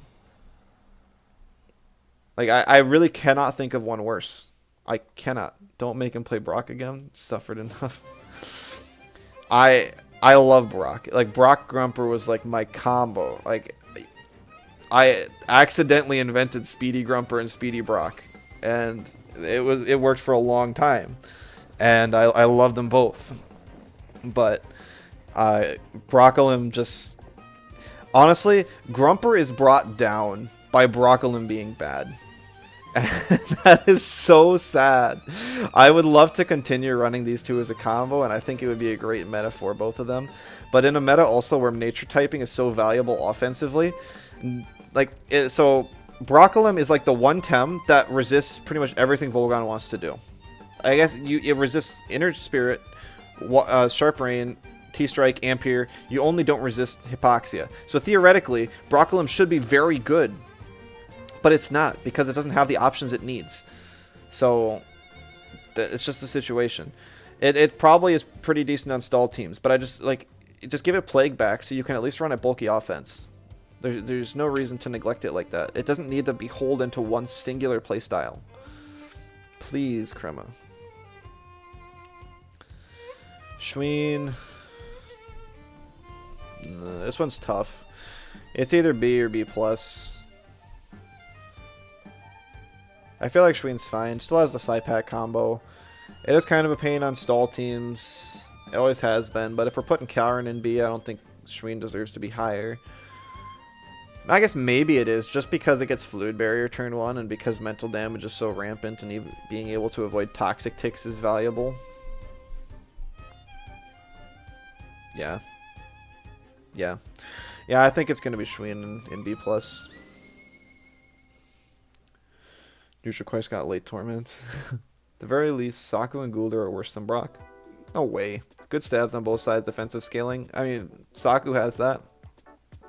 Gunder has true damage with toxic ticks. Brock doesn't have that. I guess he's got Dim Mak. I could see Gunder potentially being worse than Brock, but like it's really a close competition. I think if you try using Brock, you'd probably be disappointed right now. I'd be surprised if you weren't. Especially since the meta is special oriented and Broccolum really counters physical attackers. Because of camouflage. Nesla. Oh, Nesla. I don't know, I mean, when was the last time Nesla was changed? It gets a few stats every couple patches. It got nerfed with Aquatic Whirlwind. That was meant to hit Platamus, but it kind of had the secondary effect of also hitting Nesla. It's pretty nice of being able to have Prio and both stabs turn 1. It was one of the few times they got to keep that. But it's a middling speed tier that it's just going to suffer. How long ago was Worlds? Like 2 patches ago? Well, I guess it would be 3 patches ago now. But it's not like Gulder's changed, and in fact, Winds have actually lost viability.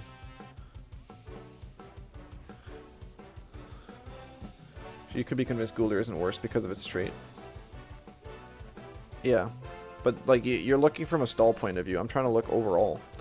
Like, I am not afraid to say that Broccolin probably is not the worst if we look at its stall point. Like, it's purely its stall possibility. But I don't think... Vola and Gunder. Oh, you did... Vola I was complaining about for probably 5 minutes straight. Gunder, I think... I'm definitely acknowledging that it's strong, but not... It's not on the level of these guys, in my opinion. But it would be like in an A- if I had that as a tier. Pair Gulers with healers of your own. Normally right. Or run building blocks with it. He'll allow it. Good to see you, Gunder, so... Alright, Valar. So, I'm actually going to put Valar in A tier. I think that Valar is extremely valuable this patch. Anything that it outspeeds, like getting Jinx Whisper and Rend, make it so that Valar is just a passive machine. You cannot be slower than Valar and let it through, I don't think. It's just way too threatening. It becomes a guessing game with Boozle again. I've used Valar in the past, and I've been on the giving end, so I know how it plays. The problem is just like beating down a Valar, and even with Inhibitor you can shut down traits, and a lot of traits are really valuable right now.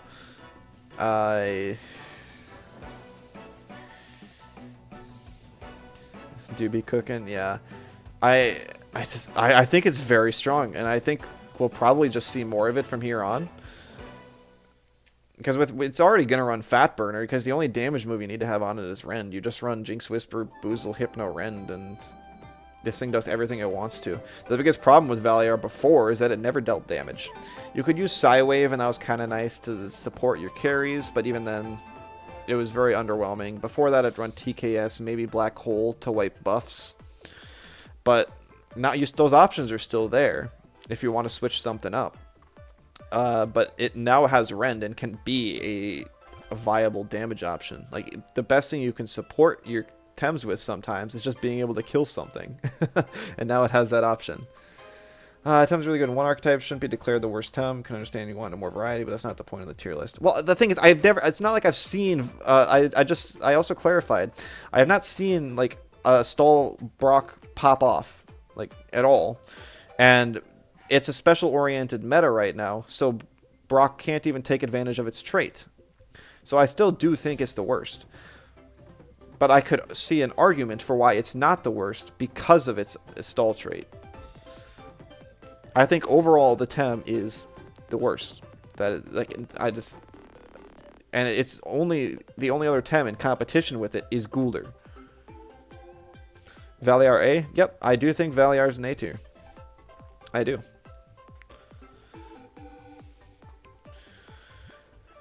Lawaddle got Drash Shield back, but it's still kind of... It got reworked already, basically. It lost roots. Data corruption is still an option, but I don't think it's that great right now. Without the speed control in a fast meta, it's underperforming, I think. It also loses to stuff like Oshiara, Naga. It doesn't have utility and reset, so it can't threaten out the madness buffers. It has slime, I guess, but it's not on tempo then, and it really hurts. Like, you have to be able to eat a double in. Like, you can't just roots into an Oshiara, like, whatever else lead anymore.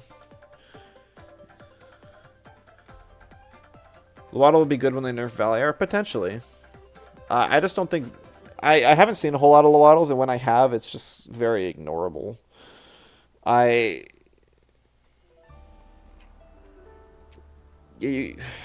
Because you have to run slime, you have to invest more in bulk than before, and you have to... Because you have to take more hits. And then even after your slime then you're not outspeeding. So you're still not able to get a whole lot of use out of blue screen. You're basically just getting use out of data corruption. So you have to survive 2 turns. You have to like slime, probably for like feather or Faraday cage, get some chip damage, and then data corruption or penance or something. So maybe there's still some use for it. Like, I'm not saying there's not, but I just think it's underperforming compared to a lot of other Tems. Valar Valash. I don't even think Valash has taken over the meta as much as I thought it would. But I can see it. I think the problem is actually more Nagais and Oshiara. Calibus is fine. It got Sanative Rain. I haven't seen any... It doesn't really have any other stall tools, though, besides, like, Strangle. So it doesn't fit super well onto stall. It's kind of like an alternative to Guldur. Probably better just because it has more coverage. So it can beat Earth types and potentially crystals. But it's nothing crazy. It's just Calibus. Adoro. Adoro is at least B+. I'd almost argue it's A. Adoro is one of the mentals that people are choosing all the time to run with their Naga. Because you also get Synergy Master then on your hallucination. So the times when you would miss out on KOs, you all of a sudden get them. But also it... I don't know, being able to take hits on a mental is also pretty valuable. You don't see that very often. And Adoro is one of those. It's basically your bulky mental option. So a lot of people are running it for that reason. Adoro's B? No, I'd say it's B+. Like, I'm seeing a ton of Adoros, and I can see why. I've been using it, and despite Adoro not using anything in itself, I think it's valuable for its typing and its trait, and its stats. So that's plenty enough reason for me to put it in B+. It still got Denigrate too, so it can support with like minus special defense drops, threaten out Earths and Crystals with Inner Spirit when needed. Tukai. I've actually been seeing quite a few Tukais. I don't know why. I'd still want to put this thing in B-, but I think people... I don't know, I think it's almost borderline B tier finally. But I don't know why. So I'm going to put it in B- because I can't give a real justification. It's still in that weird slot of it supports by dealing damage, but it never really gets KOs. So it's kind of like bad Oshiara that way. It's kind of the same thing, same situation as Oshiara, but you have the tornado for the prio option on Tukai, even though it does less damage because they nerfed it. But Tukai doesn't really get KOs. It just supports you with damage spread. And it's slower than Oshiara, so it gets outsped pretty often. You can run Straw Shield on it though, so that's kind of nice. It doesn't have the Toxic Tick support like Whiplump does, and it doesn't have constant Prio Wind either. I'm going to leave it in B tier. I think no matter what, Tukai is always just hard to justify in a team. It's not even like a balance problem. It's just... the Tem is designed weird. But it's unique, it's just weird. I don't know. Tolkien feels really bad too. Not having that turn 1 fire or Fiery Soul makes it like pretty bad amongst fire types. It's decent amongst winds. But I think it really struggles now. It doesn't have the defensive bulk. I think it needs a minor stat buff. Because it's always kind of been understated because of its crazy options. But now that it's finally lost Fiery Soul, I think it could get a little something. I don't know what it would be, but maybe a little more special defense. Just to make it bulky, because I think it has to play the bulkier side now. Because both of its fire moves are, like, normal prio. Hated Tolkien for so long. I did too. I'm glad to not see it anymore. But I still, like, get traumatized every time I see a Tolkien. I think it's going to Fiery Soul. It takes so much time for my brain to register that, oh, it's not actually that threatening, and I don't have to worry about it. It doesn't have Fiery Soul. Tuvine... I think Tuvine's B+. It is hurt a little bit by being not great, especially defensive. You can kind of build that in stats, though. But it's really good at taking out a lot of the main threats. You can beat the Toxics with it. Walls Volarend. It beats Naga, or just the Mentals, Volgon in general. So I think Tuvine's still really solid for all that. Nothing really changed about it, though, and it still really doesn't have, like, a full moveset. But it's a good Tem. I like it. Turok, on the other hand, kind of with the other Bird brothers. I know, like Lulu says, oh, Earthwave's great. I still think the thing could use Earthbreaker, because then it has a way to hit other winds and also waters. So you can... It's not perfect, but it's interesting that way. You also have a damage nuke. Because spread damage is always weird, because it's not often that it gets kills. Or I should say, there's usually two situations when you're using spread moves. Either one, you are trying to like finish off an opponent and get chip damage on the other one. Or two, you are trying to get chip damage on both opponents because it's just like the best thing you can do. Like Earthwave, the only time you're really going to click it are those two. You're going to click Feathergat if you need faster damage, or Turbine. You're probably going to click Rockfall if you can most other times just to deal earth damage. And you'd have to actually get Earthwave up. You pretty much have to survive like 4 turns to get it off. Yo, Aches, good to see ya. Let me place the next Tem and then you can look at it. 2-wire. 2-wire is probably in B tier. I don't think it's anything crazy. It still is kind of a trait bot. I don't like that it has Cyberclaw instead of Turbo. It's very split opinions. I've seen people almost like a 50-50 split on is Cyberclaw better or is Turbo Attack better. I'm definitely in the Turbo Attack camp. I wish it would just have the option of both, because chances are you're not going to run like triple digital offense on it anyways. I've seen no loss in it having Turbo Attack. Split, yes, splitter too. Haha. Nobody runs that anyways. But yeah, I don't think 2-wire is bad. It's just kind of what it is. Having Prio on like a digital move is always valuable, especially one that doesn't require synergy.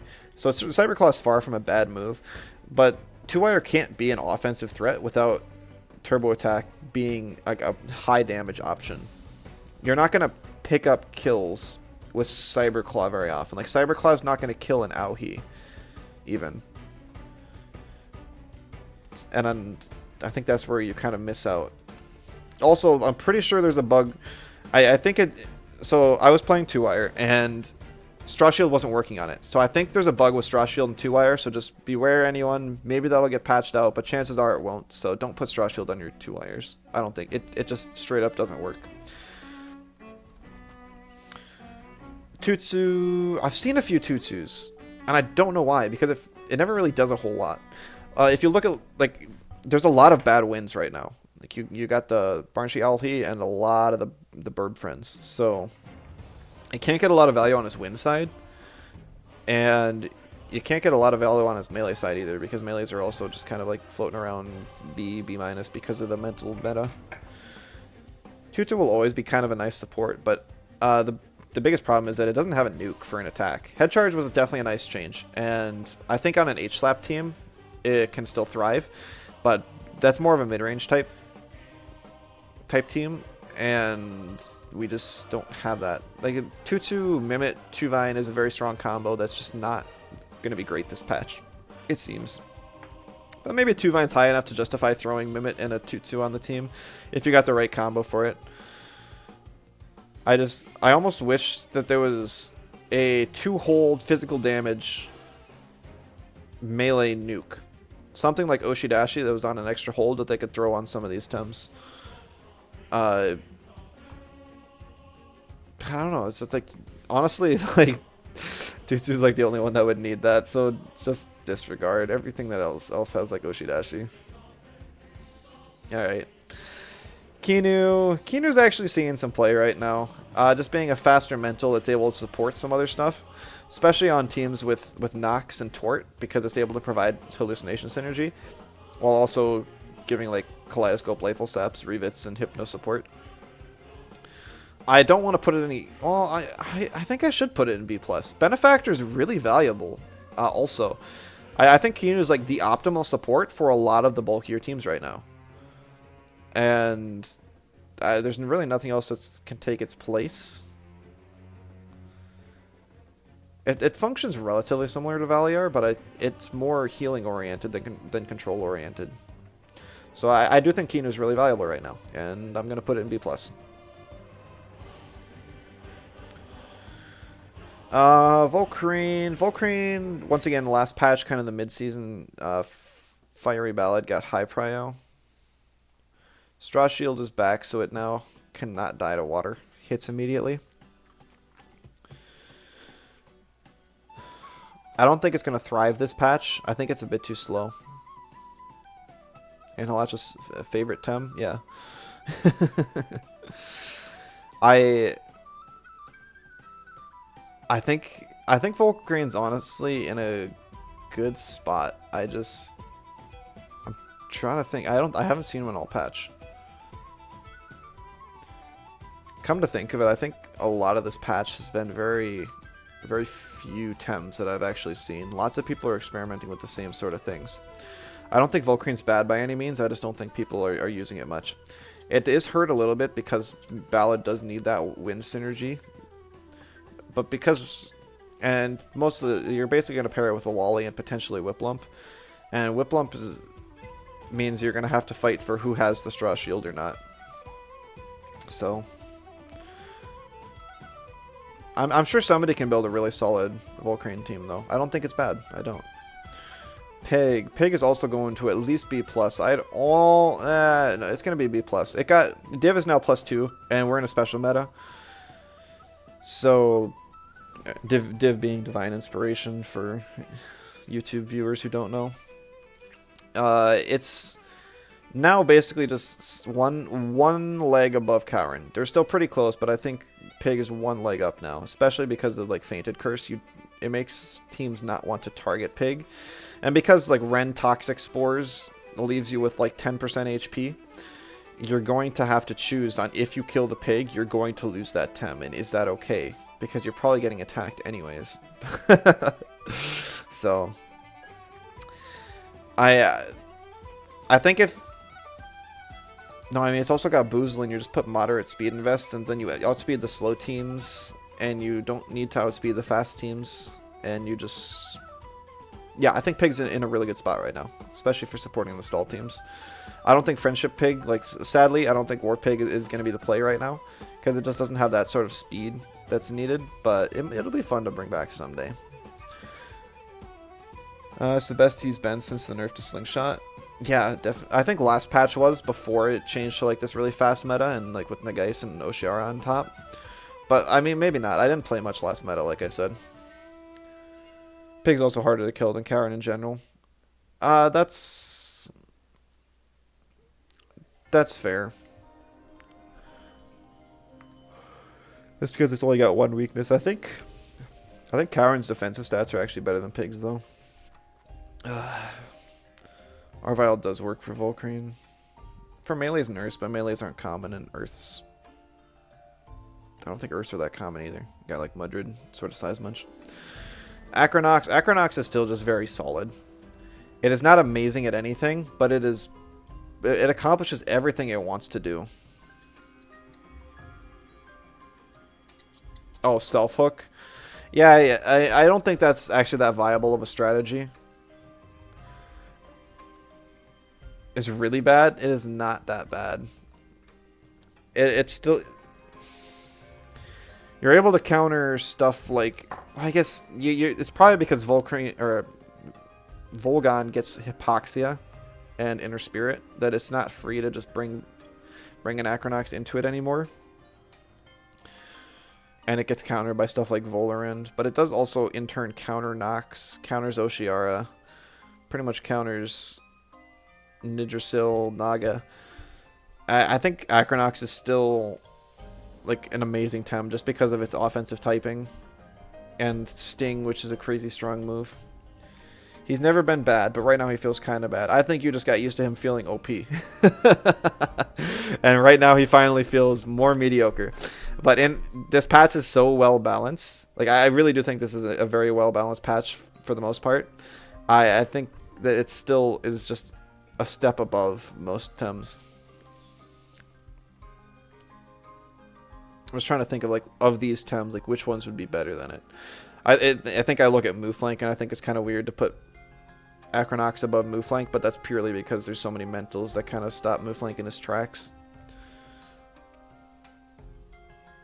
Other than that, like maybe Saipat. Karen.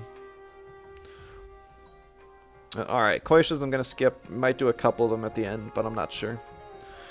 Volfi's still very solid. It's just consistent. It's able to play on the fast teams. It's able to threaten some of the things like Naga, Oshiara. Still punish Volarend.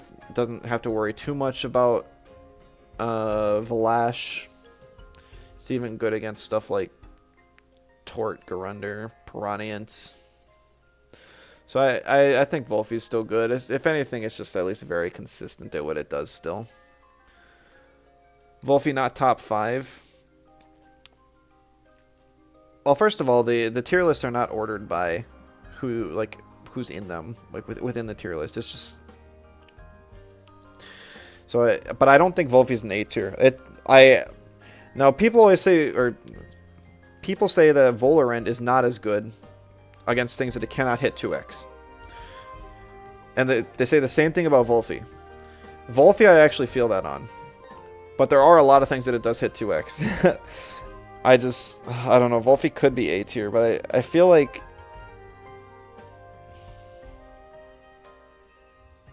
I don't know. Yeah, I probably should be A tier. The problem is, I cannot two-shot a Volfi with neutral hits, because it's got enough bulk. It's not the best stats. It doesn't have the best speed, the best special attack. But if it can be on the board for 2, 3, 4 turns, with the amount of coverage and defensive typing it has, it's threatening enough just with that. First number today, it was Moala. Good for competitive. Nice. Moala is very interesting. It just got its trait reworked, so it's pretty cool, but nobody's really found the optimal way to use it. It's definitely viable, though. Just Cooks didn't show up in Worlds a lot more con because Gallios got last minute banned. Scunch was going crazy. Oh. Yeah, I'm going to leave Volfi in A tier. I think the more balanced that the game becomes, the more clear and the closer we get back to the point of like really good defensive typings just rising up in the ranks. So that's why stuff like Volarend, Volf. But I mean, that's not even the case. That is not the case. Because stuff like Mudrid and Naga are up here, and Auhi, and they do not have good defensive typings. Volfi is like part of the main core of strong Tems in the patch right now. Just because it's like one of the best offensive natures. And it's just got its defensive type. So I'm just going to leave it there and just move on. Waspine, alright. I still wish Waspine, they would do something a little bit more with Wax Bath and give it turbo attack to have a potential offensive set. But Royal Jelly is very strong. And being able to, like, Swarm Aid's good, Reset's good, Plasma Beams, it's okay. Wolfie is slightly less OP than Vola. Similar. Was Waspine have Deluge? No, they removed it. So you really can't do control on Waspine anymore. It's basically just going to be what it is. Also, I just want to point out, like, blue screen is normal prio, and people still don't even use Waspine for that. People were saying that that blue screen should be like line prio, negative strangle prio, and that it would still be good. Nah, nobody's using that crap. Like, what? Who? Why? Why would you ever do that? It's not even seeing use now at normal prio. Maybe Millie uses blue screen on it because he invests speed on his stuff, but I don't even think so. I think Waspine's fine. It's just kind of a weird Tem right now. It's able to really break off a lot of the... You don't even use blue screen? Dang. Blue screen is good, then why does nobody use it? Not a single... I have not seen blue screen in like... Oh dang, it's probably been like a year, over a year. Oh, Paralyzing Poison, that's right. Yeah, that definitely secures it in B. It's not going to be B+, but it's definitely got a spot in B. Player base doesn't use enough to use that as a talking point, I think. No, I think blue screen is bad. Yeah. I agree. I think it's bad. I'm not going to be like blue screen is the breaking point of Waspian being good or bad, or that the move should be giga buffed. You get a free turn every time you use it. Okay, but it's a 3-hold move on like slow digis, and with lots of weaknesses. Prio 1 or 2. It's 2 prio, double arrow, not triple, not 1. If you outspeed any attempts, you get 2 turns.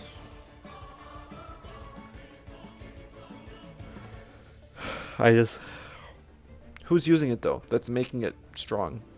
I mean, sure, on paper the thing's strong, but it's balanced out by the temps that get it. Like, Digital Torrent is crazy, but guess what? Digichroman gets it. Abyssal Maw is broken, but guess what? Piranha gets it. So it's just kind of that situation. Moments. Yeah. Moments I'm just putting in B2. It's not bad. I tried using it kind of like as an offensive bruiser. I think it still probably has a place on stall. Now with all the mentals, being able to do some shenanigans with actual digi-threat doom, I think there's a little potential, but people just haven't tried it much. Either way, I just don't think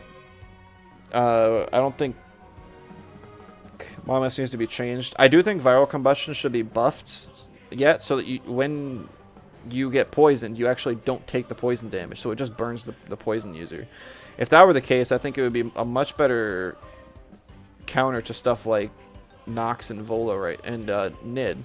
So I don't know why they haven't buffed it like that yet, but maybe they never will. It just seems to be one of those forgotten traits. Nobody's using it below player base. Not issue. Hold's not an issue on Waspine. Get to hold off Waspine really easy. Gotcha. Digichromeon's really good. I don't know if it's really good. I think it's just an option now.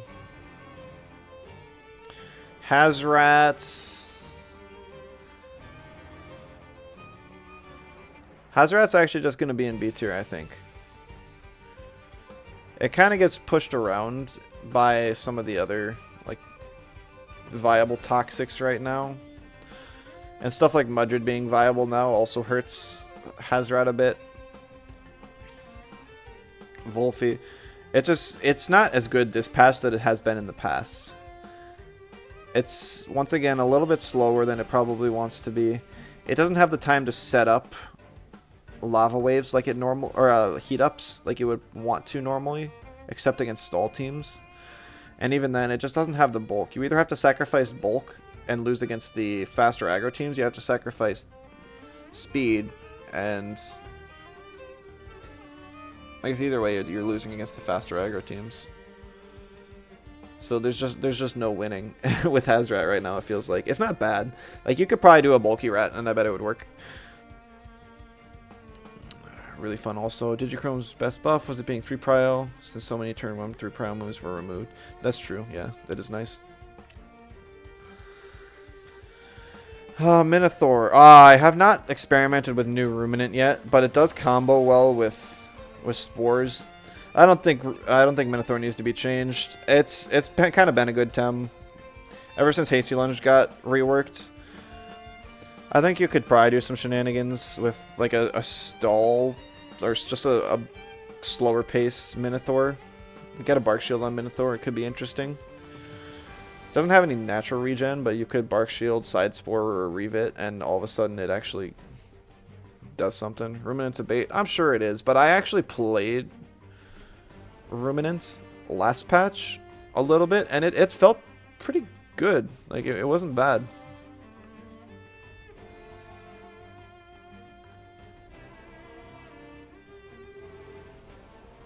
So, but I mean, that's just kind of theoretical. I haven't tried it, but even Rusher I don't think is above B tier right now.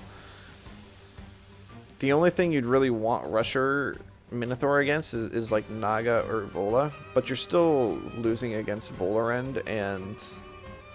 Or not Volarend, you're losing against Volgan. Why am I getting those two mixed up constantly? You're losing against Volgan, you're losing against Valash, you're probably losing against Volfi, Mudrid, Galis, Tort. There's just enough crystals around to deal with the other mentals that Minotaur kind of gets punished on the side. Minnow feels really bad in this meta. I think it's yeah. Everyone's countering mentals, and so Minnow just kind of gets the back end of that. That's kind of my thought. Moala, I'm gonna put in B tier now. Hypnotist, as everyone's saying, it's like if it's a free turn after 2 turns. I don't know. I'm gonna put Moala in B minus, but that's not because I think it's a bad Tem. I think it has what it needs to now to perform, but it merely needs a better meta. The last thing Moala wants is a mental meta. Let's wait for the ads to finish up for people. Yeah.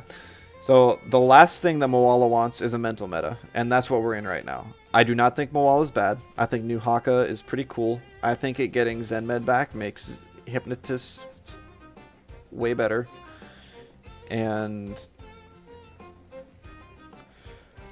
I think there's potential with it. I think if anything, I think it would still be cool if it got a Boomerang, just so we can deal with the Toxics better.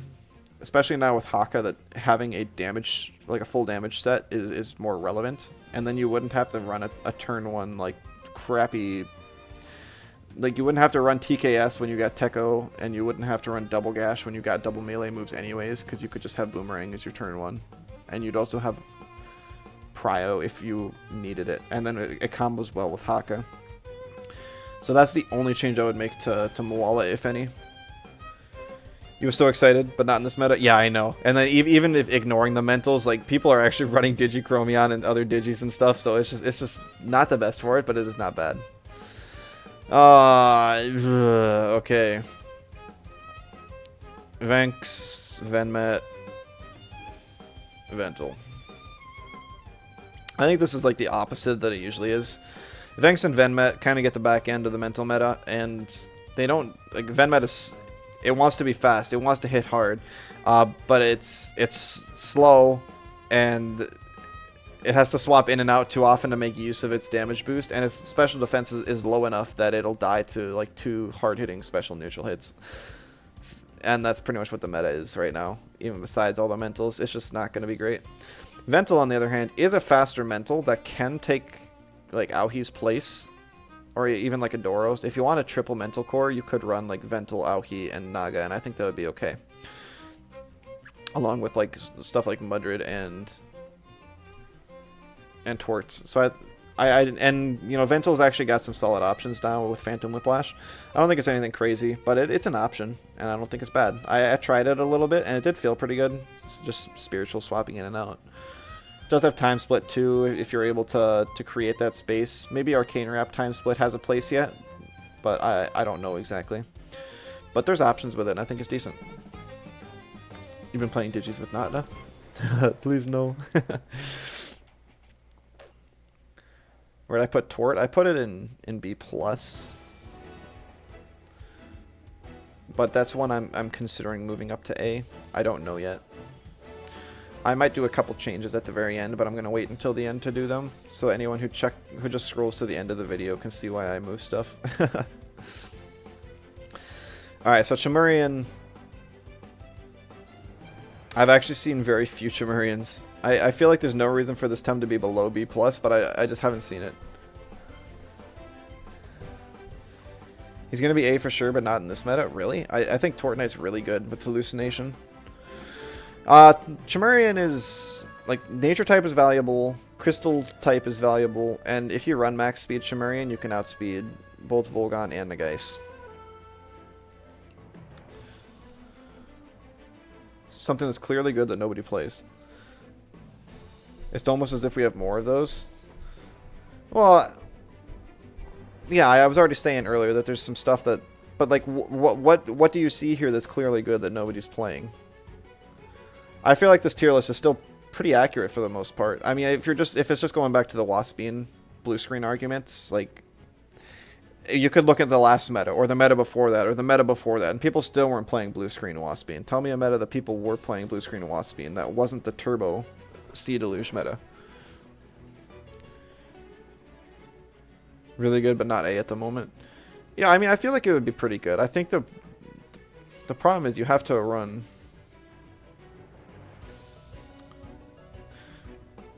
You have to run like slingshot and probably go max speed on him.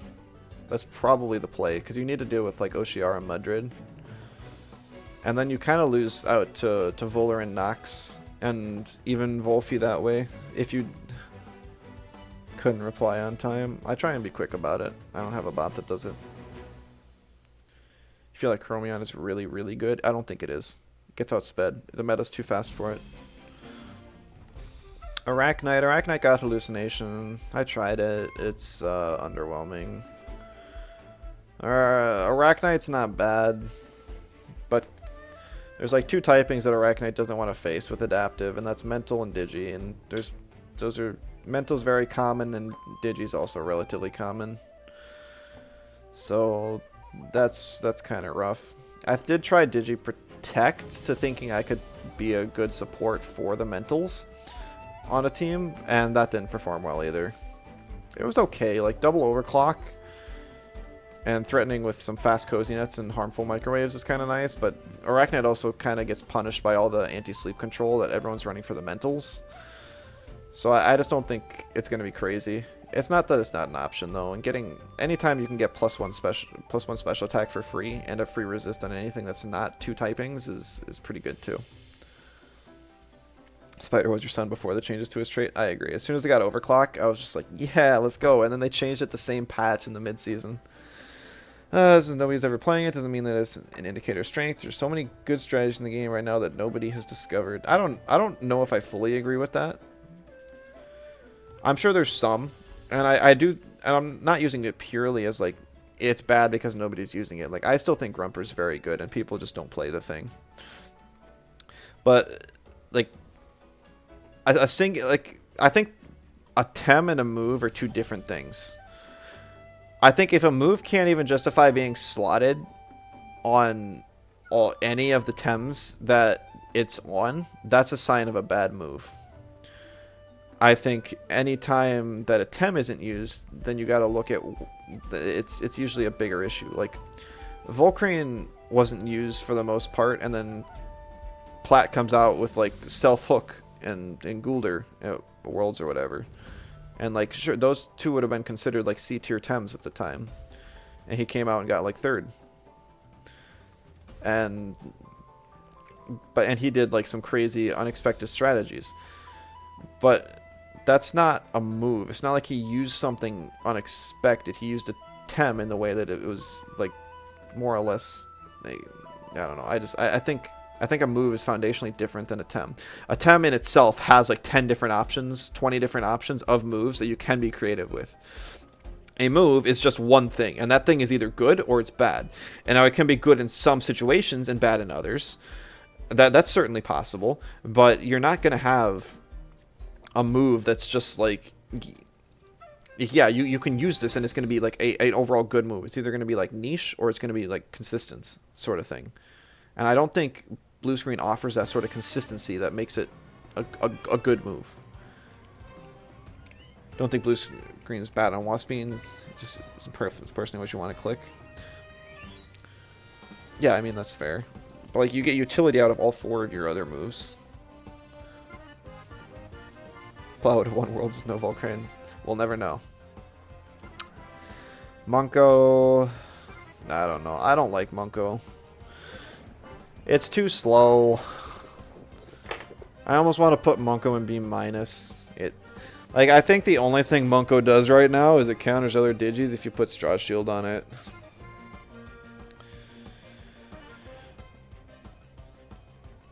I mean, I was just gonna say you could run some sort of shenanigans where you have like a bulky Monko where you rest off with meditation. You rest the toxic ticks off from a Volarend, so it's kind of anti-stall. But that gets really goofy, and in the end, you still don't deal enough damage. Monko's really good at beating down some slower teams, but I don't think it has a big advantage right now. I think it's too slow, and a little too weak. And it's just B tier. I talked about it with Scaravolt earlier. It's gonna be good in some situations, bad in others. It's kind of like if your opponent doesn't have enough Earths, or waters for that matter even, but mainly earths. Like, Anatan can run through a team. I almost 1v5, or Anatan almost got like 5 KOs itself when I played it like 2 days ago. It genuinely like almost got all 5 KOs. it did like 450% of the health in the match. It was because it wasn't banned. And so there will be games where Anatan's like that, and there will be other games where your opponent has like 3 earths and a water and a melee, and you just can't bring it in ever. It never gets a heat up off, so maybe the most thing it can do is like get a single chain hit off for like 20-25%. It's just very matchup dependent, but when it thrives, it thrives. You remember? It was very good against your team, but I had other stuff you had to ban. It was a really rough match for you. Scar is better in way more situations. I would disagree. Like, what situations is Scar better in than Anatan? They're both basically like, oh, is there earths? If yes, then don't pick. If no, then pick. And they'll usually each take 1.5 to 2 tems with them, unless something got screwed. Doesn't Munko itself get rend? I don't know, potentially, but rend is not a good move on offensive tems. It's not, and it's just very irrelevant for all the tems that get it, that are offensive carries. Like, they gave it to Hazrat for some reason. Rend doesn't make Hazrat good. Rend is not good on anything outside of like Volarend, or Valar, Volarend, and Gunder, in my opinion. It's not good on any other tems other than those 3. And I don't even think it's that bad on Gunder. Turbocharge buff any good? It's hard to pull off. It's very hard to find any situation worth running it in. I tried to run it with Barnshee so I could let off constant gamma bursts, but at that point I would rather just like Sparks for a +1 gamma burst, lower stamina cost. Scare has more immediate value and compare way better with healing. So you're thinking from a stall, like, I don't know. First waters you can at least trade. Puts more pressure on, does way better versus Digis. No. I do not underestimate how much that Anatan can wreck a Digi team. I've played a lot of Skara and Anatan, and I get very similar value from both. Extremely similar value from both. Scaravolt used to be a staple on my Tutsu core, and Anatan is basically on all of my H-slap teams. And both of them, it's just...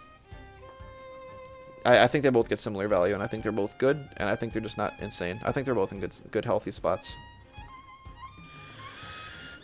Tyrannak, I don't know why this thing still has like 86 base attack. Please hit it. And then it's just trait turn off. It's just still very interruptive. It's not going to be like A tier. There are enough toxics to kind of keep it in check, but it's still a stupid tem. I don't know, there's not even much to say about it. It's just a stat stick. They both wreck Digi teams. Objectively, Scaravolt is a better type chart against them, though.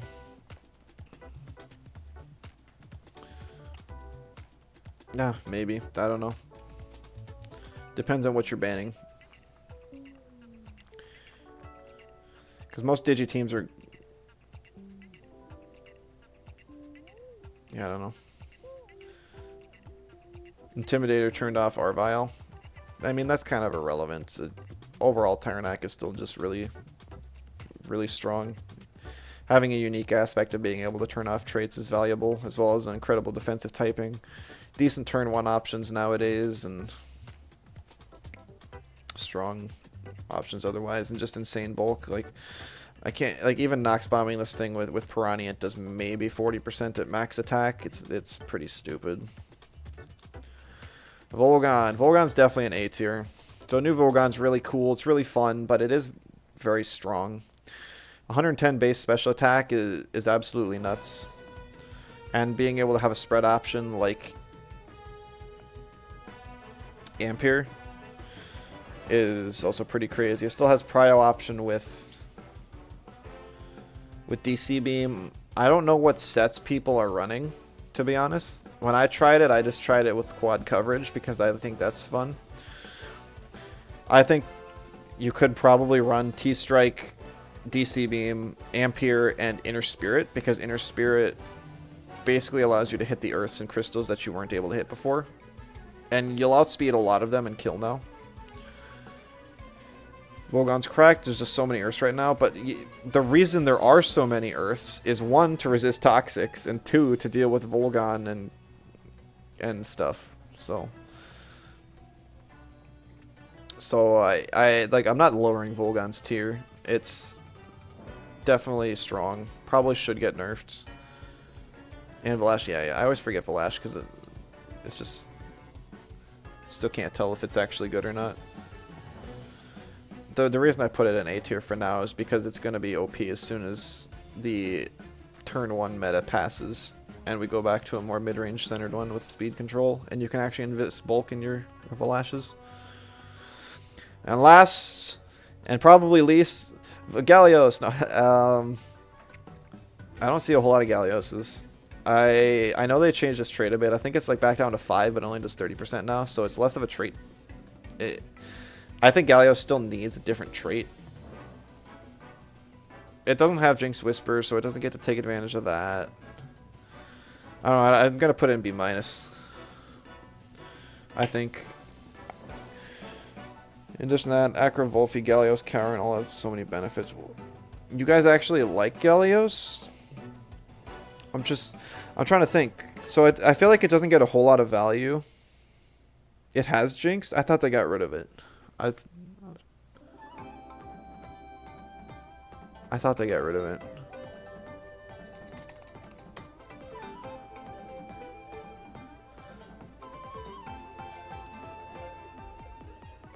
It does have it. I was wrong. I guess it also has Nightmare Feed, now that it's buffed down to 1 hold instead. I guess that's a little better.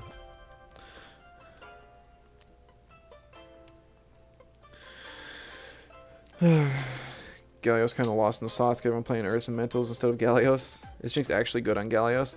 I don't know, but it does give it like a control option. It did for a while, and now that it's actually reusable, I wonder if, because the thing is, it buys you a turn. Used to buy you 2 turns, but now it's, you need to be faster to get value out of it. Before it was like you had to run on base speed. Yeah, I think it has a spot, but I think it needs to be on the right team. I guess I'm just kind of assuming that it's going to be on a team that's able to utilize it well. But what are you just running, like Bruiser Galios? Like Denigrate, Dust Vortex, something, and Self Ruination on just like a bulkier team? That's not pure stall? No? So you guys are still basically just running it on stall, even though it's speed, HP, and Spadef. Okay. With Oshiara. Okay, yeah, I was wondering if Flood would be the play as a pair. That definitely makes sense. It's weird because you don't get to take too much value with Self-Ruination. I feel like you're mainly using the move just to get your passive hold off, and the passive does less damage. Don't think you can even justify it on stall. Okay. Fair enough. Clayball, Jinx Beta. I guess I need to watch more Anhalacho streams. I know he plays the thing a lot. Could play it when you get bored of Logain's Digi team. I'll put it in B tier. That's fine with me. He plays it wrong.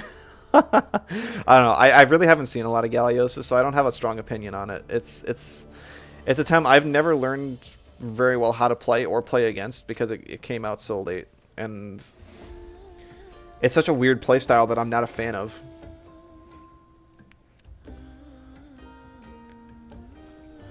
Yeah, I'm just not a huge fan.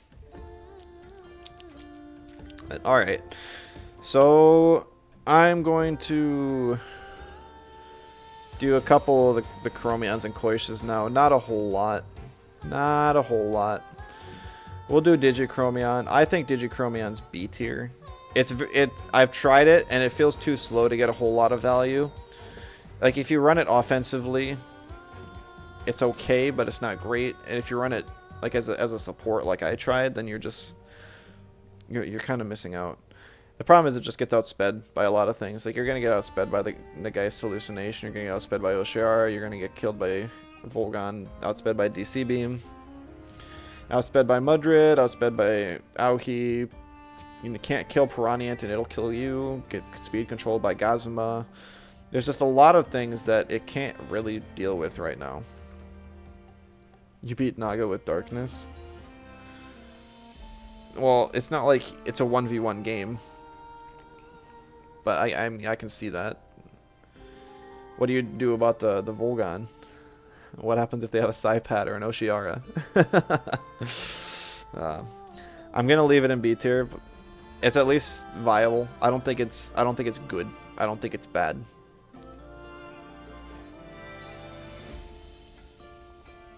Double Chromion. Take the trade. Maybe that's the play. So I guess that's why you were saying Mimit, huh? So it's basically you just run Mimit Digichromion then.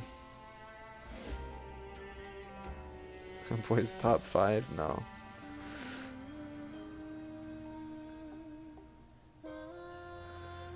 Digichромion's the GOAT. I'm gonna leave it where it's at.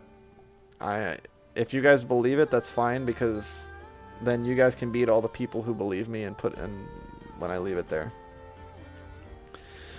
Honestly, I think that might be the only Chromion I bother to place. Neutral Chromion didn't get any changes. It still sucks. Wind Chromion got Turbo, but it's not going to be a good Turbo user. I think it also got Hurricane, but the problem is its defensive type charge is awful, and you're not going to be proccing Hurricane on double Chromion or anything.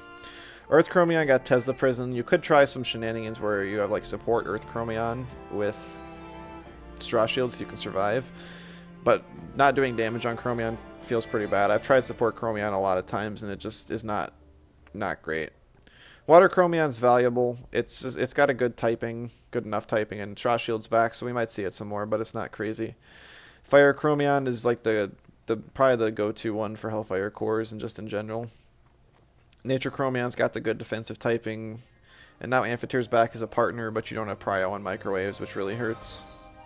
And Tyrannak is basically your synergy for Nature Center Typer, which sucks. I wish it would go back to Electric for that reason, just so Obi has a good synergy partner. Electric is consistent, but it doesn't give you really any great advantage. Electric Digi is not a good combo for much of anything.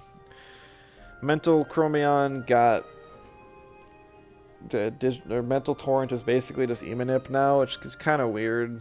I think Mental Chromion was actually okay beforehand because it has Phantom Whiplash, which is cool. So there's some potential there, but I don't think there's anything crazy.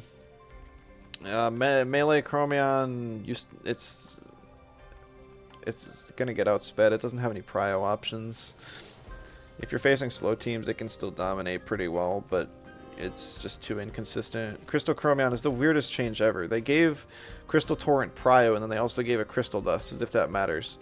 Like, why would you ever run Crystal Dust when you now have prio on Crystal Torrent?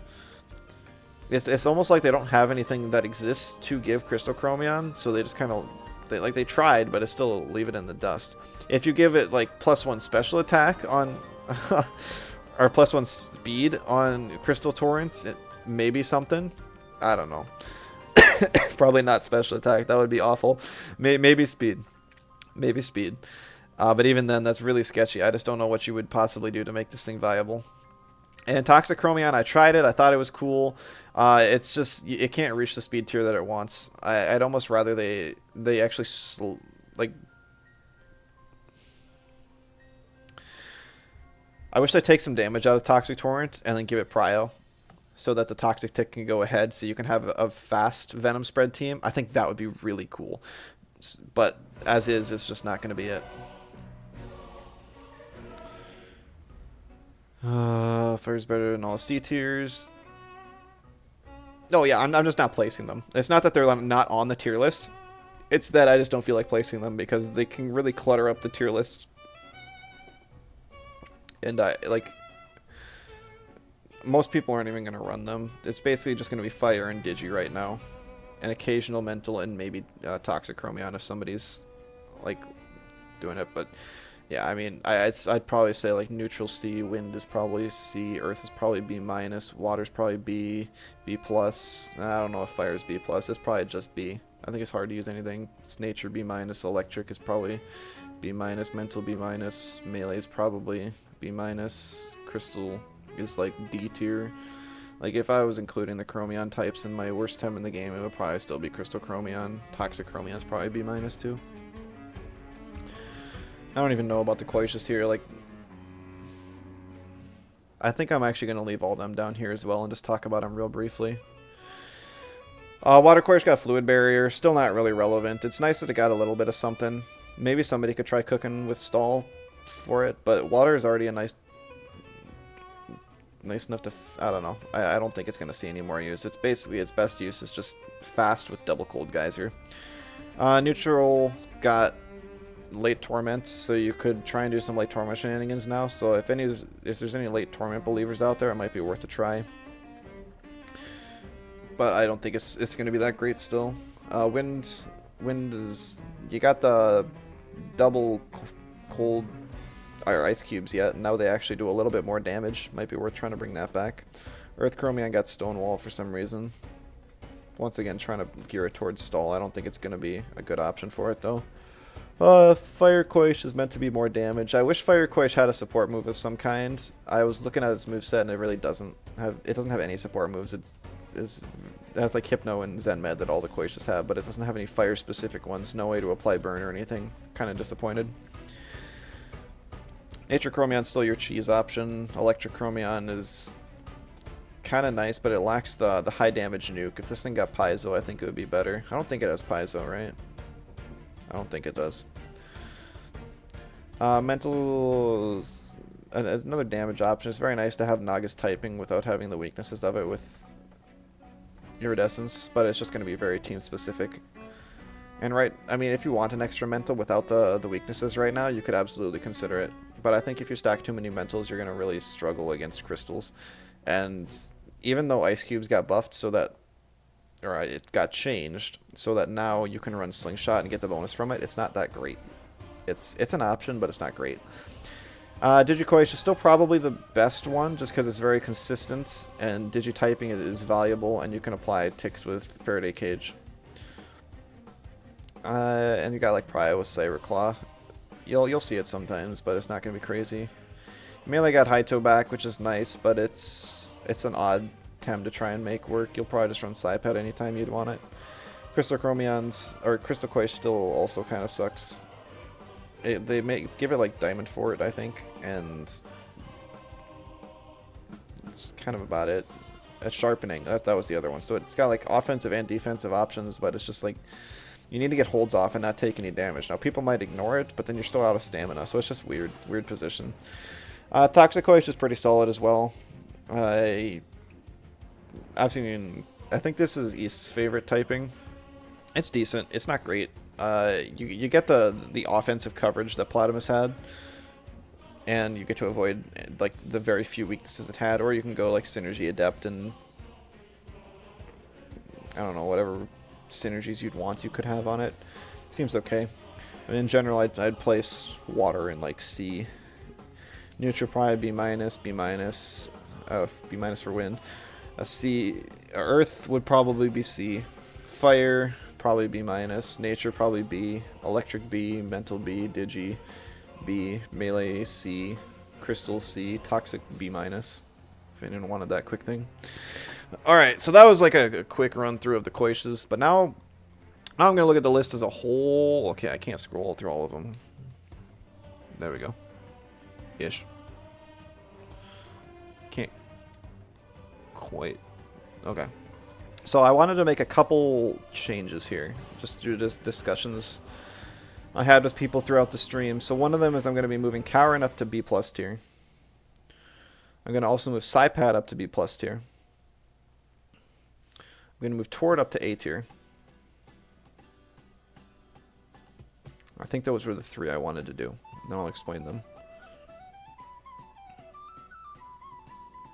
There's arguments for Digichromion to go up to B+ tier, but I disagree, so you could consider that as well.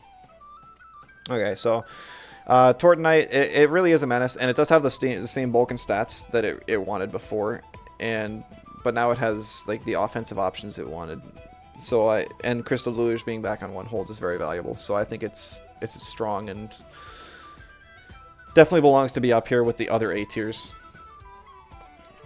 Karen really does have the stall options that it wants, and I feel like it is going to be a stall staple, even if some people disagree, where it's the best earth type stall tem. So if you want that typing, it's good. You can pretty much lead it into anything, because reactive Isle proc, and you can heal any damage back with Scavenger later on if you need to. It's got Roar and Stonewalls, Psychosis. It really has everything a stall tem would want. I do think it is a step below Pig, but I think they're both within the B+ tier range. And Saipat, I was initially unaware of Ice Shuriken. I kind of let it ruminate a bit, not, kind of like a Minotaur, and I was thinking, it's basically the same Saipat it's always been, since its rework, and it's still very strong, so I think there's no reason not to have it in B+. I think if anything, double Saipat is a little bit stronger, because now you can Ice Shuriken and freeze stuff, and you don't need any synergy for it. Confined? No, I would not. Confined Tort, I don't think would be very high. Probably just B or B- even. I don't even think it's that great. Efficient with Hallucination, Deluge, Insty Spikes, Toxic Gas. Yeah, that's definitely the set that makes it A tier. Offensive Tort's always been strong. It's got a very high special attack stat, but it also has the bulk to back it up. And not being forced into investing stamina is because of efficient is nice as well. Whew, that definitely was not any shorter than any of my past tier lists, but I think we covered everything. So overall, I still think Broccolim's the worst tem in the game. Only one even outside of Chromions, Koishas, and NFE. I do think Broccolim is the worst. I think Gulder's kind of a close second. You could argue for which one, but I think they're at least competing. Overall, though, I do think this is a really balanced patch. Even like the A tiers aren't as oppressive as A tiers have been in the past. I think Volarend's pretty bad. I think if anything, Volarend would probably be A+ tier. So it's a menace. It's very strong. The rest of them are relatively manageable in some way or another. Naga getting shut down by darkness. Volgon still being a mono electric. Oshiara mono water and stuff like that. Knox is also pretty darn strong. But overall, I do like this patch. I really like what it has to offer. Still, if anyone has not tried it and wants to get in a couple games, if they got even just a little bit of an itch just to play some more Temtem, I'd definitely give this patch a shot while there's still some hype for it and people playing. Whew. If anyone's got any questions, I can definitely answer those, so feel free to ask. I think I clarified most of my positions relatively clear, though. There are a few unknowns, stuff like Mawala, Cycrox, that got big changes, and just kind of unknown where they're going to be at. Stuff like Chimerian that I haven't seen much as well. Could be kind of questionable. And Seismuch I haven't tried. There's a few of them, but I tried to point them out when I was making the tier list itself, so... I'm probably going to take a little break here later, but I might be back later with some comp matches, just a few bonus ones, because I think this was going to be the last week I was going to focus on streaming Temtem, because the population's still high enough, but that's the tier list. Thank you all so much for your support, your opinions, making the tier list. Hope this is generally a good one that we can mostly agree on, and hope you enjoyed. So, catch you all next time. Bye-bye.